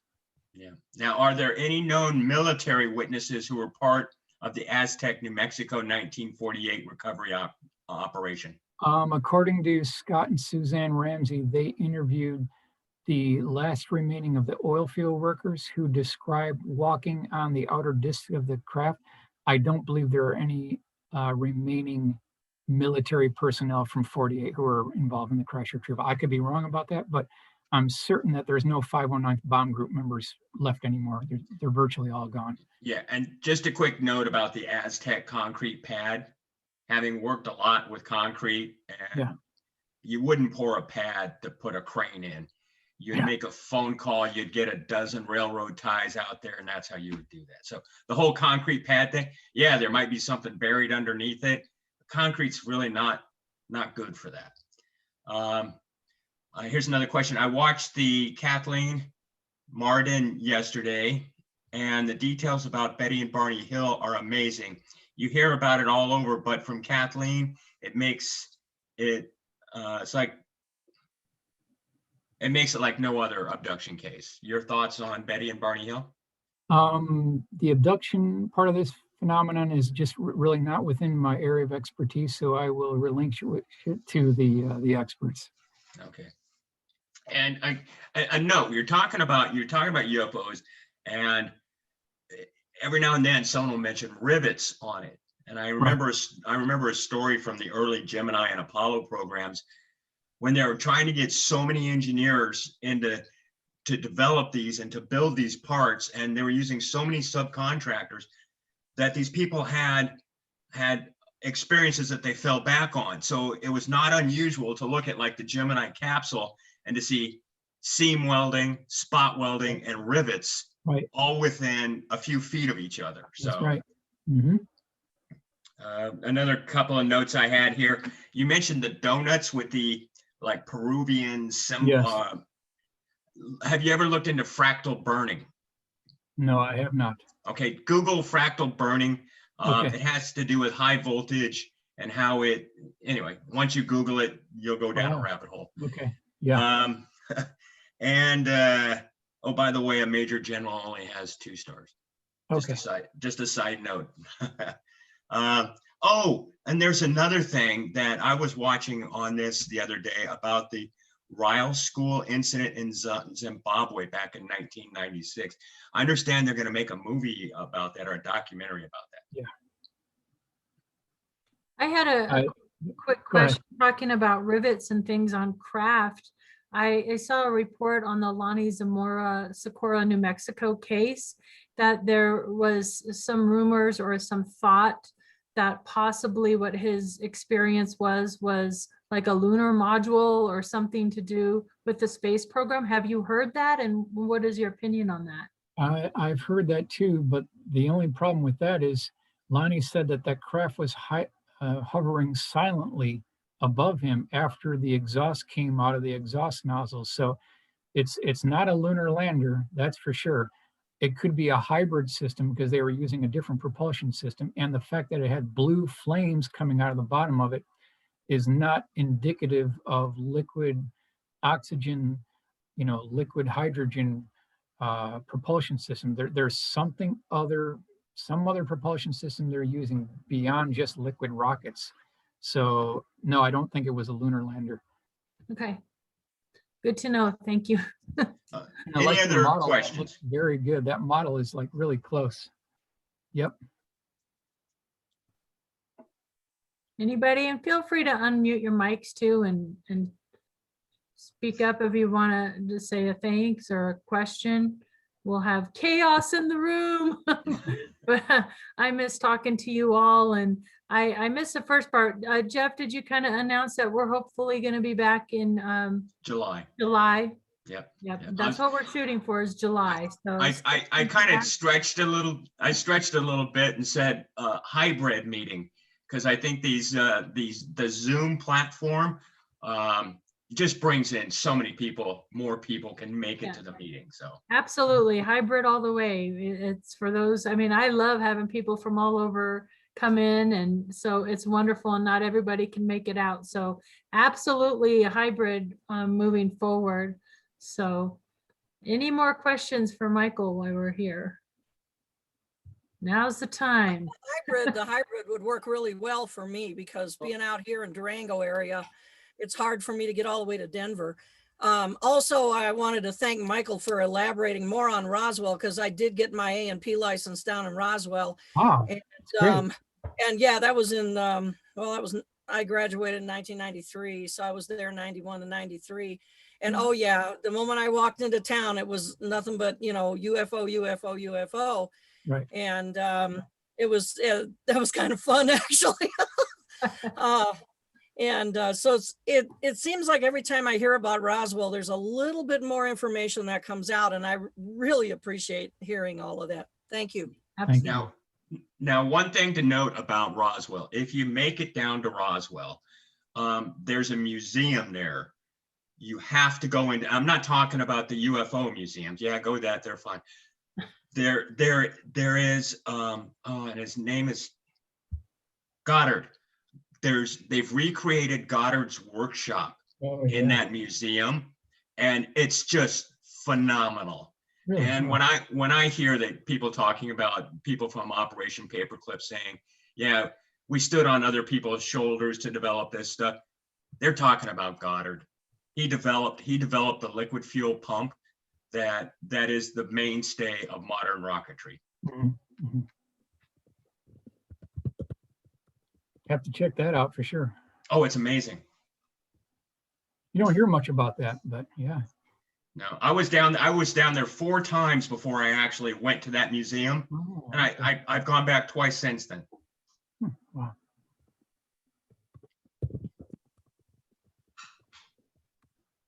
And don't forget the UFO McDonald's while you're there. Mhm, mhm. It's on Main Everything Street. UFO. I do believe they're having a festival, July 2nd, 3rd, and I thought it might be fun to be there for the 4th of July, but the 2nd and 3rd of July, they're trying to do a Roswell festival live this year. Yeah, To go they to the usually do festival. it right there around 4th of July. Also, the last time I was down there, which was a long time ago, they did have what looked like a UFO that was crashed sideways into the side of the Walmart down there. So they've got a lot of funny things to say. Yeah, they do. You come home with a suitcase full of little tchotchkes. It's pretty fun. Chris France. Hi, Chris, by the way. Hi, Chris. What is the most recent credible crash retrieval case of which you're aware, Michael? Well, I wouldn't say that this is recent, but we're getting reports from Paula Harris that there was a crash retrieval 2 years prior to Roswell. This would have been 45. And it's supposed to be even more significant than Roswell.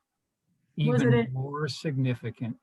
Was that in New Mexico as well? It's near Socorro.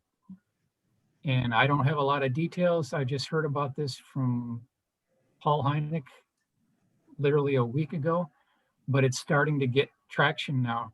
And there were eyewitnesses, and it's getting traction now. But as far as the latest one, I'm sure there's so many that we don't know about. The latest one I know of is 63. So I'm sure that there's more recent ones from that. But again, you don't hear about these things on the front page news. They keep it quiet. These represent the crown jewels of the United States government. They do not give up the crown jewels very easily. And do you think this big supposed disclosure that we're getting soon, do you think that'll amount to much? Nope, I do not. We'll get a couple of cases here and there. They'll release, documents pertaining to old sightings, but we're not going to get anything revolutionary, and I would bet everything on it. We're not going to get anything revolutionary out of it. I agree with you. Another question here from Blue Moon. Glad you made it, Blue Moon. What do you think of the Maury Island incident, which I know very little about somebody's favorite incident here? I know Doug. very little about that particular case. I know there were physical effects because I think the dog was killed and the eyewitness was injured, and then the boat was damaged as well. But beyond that, I don't know too much more about it. But this is all early stuff. This is all right around that 1947 June timeframe. So these early cases are important. Absolutely. And that's what I was asked too, the ranch sighting for me back in the late 70s. They're like, that's over 40 years ago. What's the point in looking at all these historic cases? But I believe there's still so much information to be gleaned yeah. from these historic cases and connections Definitely. to be made. And I can't wait for Project Aquarius and any other project out there that's going to take all these databases and all these older reports and books. I mean, Colorado MUFON just acquired a huge collection from Gail Barton, who is a lifelong member of MUFON. And I mean, boxes upon boxes were delivered to Mr. Wilson. And it's amazing to me the amount, if we could take every book ever written on this subject and put it into some wonderful AI machine and get all this information, maybe then we'd get some answers. But it's just incredible. You could just, is that a collection available to historians? I'm sure we can talk. I'm sure Doug and all of us, we've kind of had to break it up among our members, and all this material is being marked in memory of Gail, but certainly all this material is for others to share and learn from. So absolutely email me. And Okay. you know, if there's anything in particular, there's boxes. Matter of fact, I don't know if you guys could see my screen, but Doug gave me a box the other day. This is the coolest thing. Can you guys see this? I don't know if I could share my screen. Hold on, let me share my screen. I see. Oh, no, I can't. No, I can't. Okay. But this was in Gail's box, and it's loaded with all these historical articles and personal drawings and reports that she kept. And this is dated 1950s, the mid 1950s and 60s. These reports are coming out of. It's an incredible treasure. It's just amazing.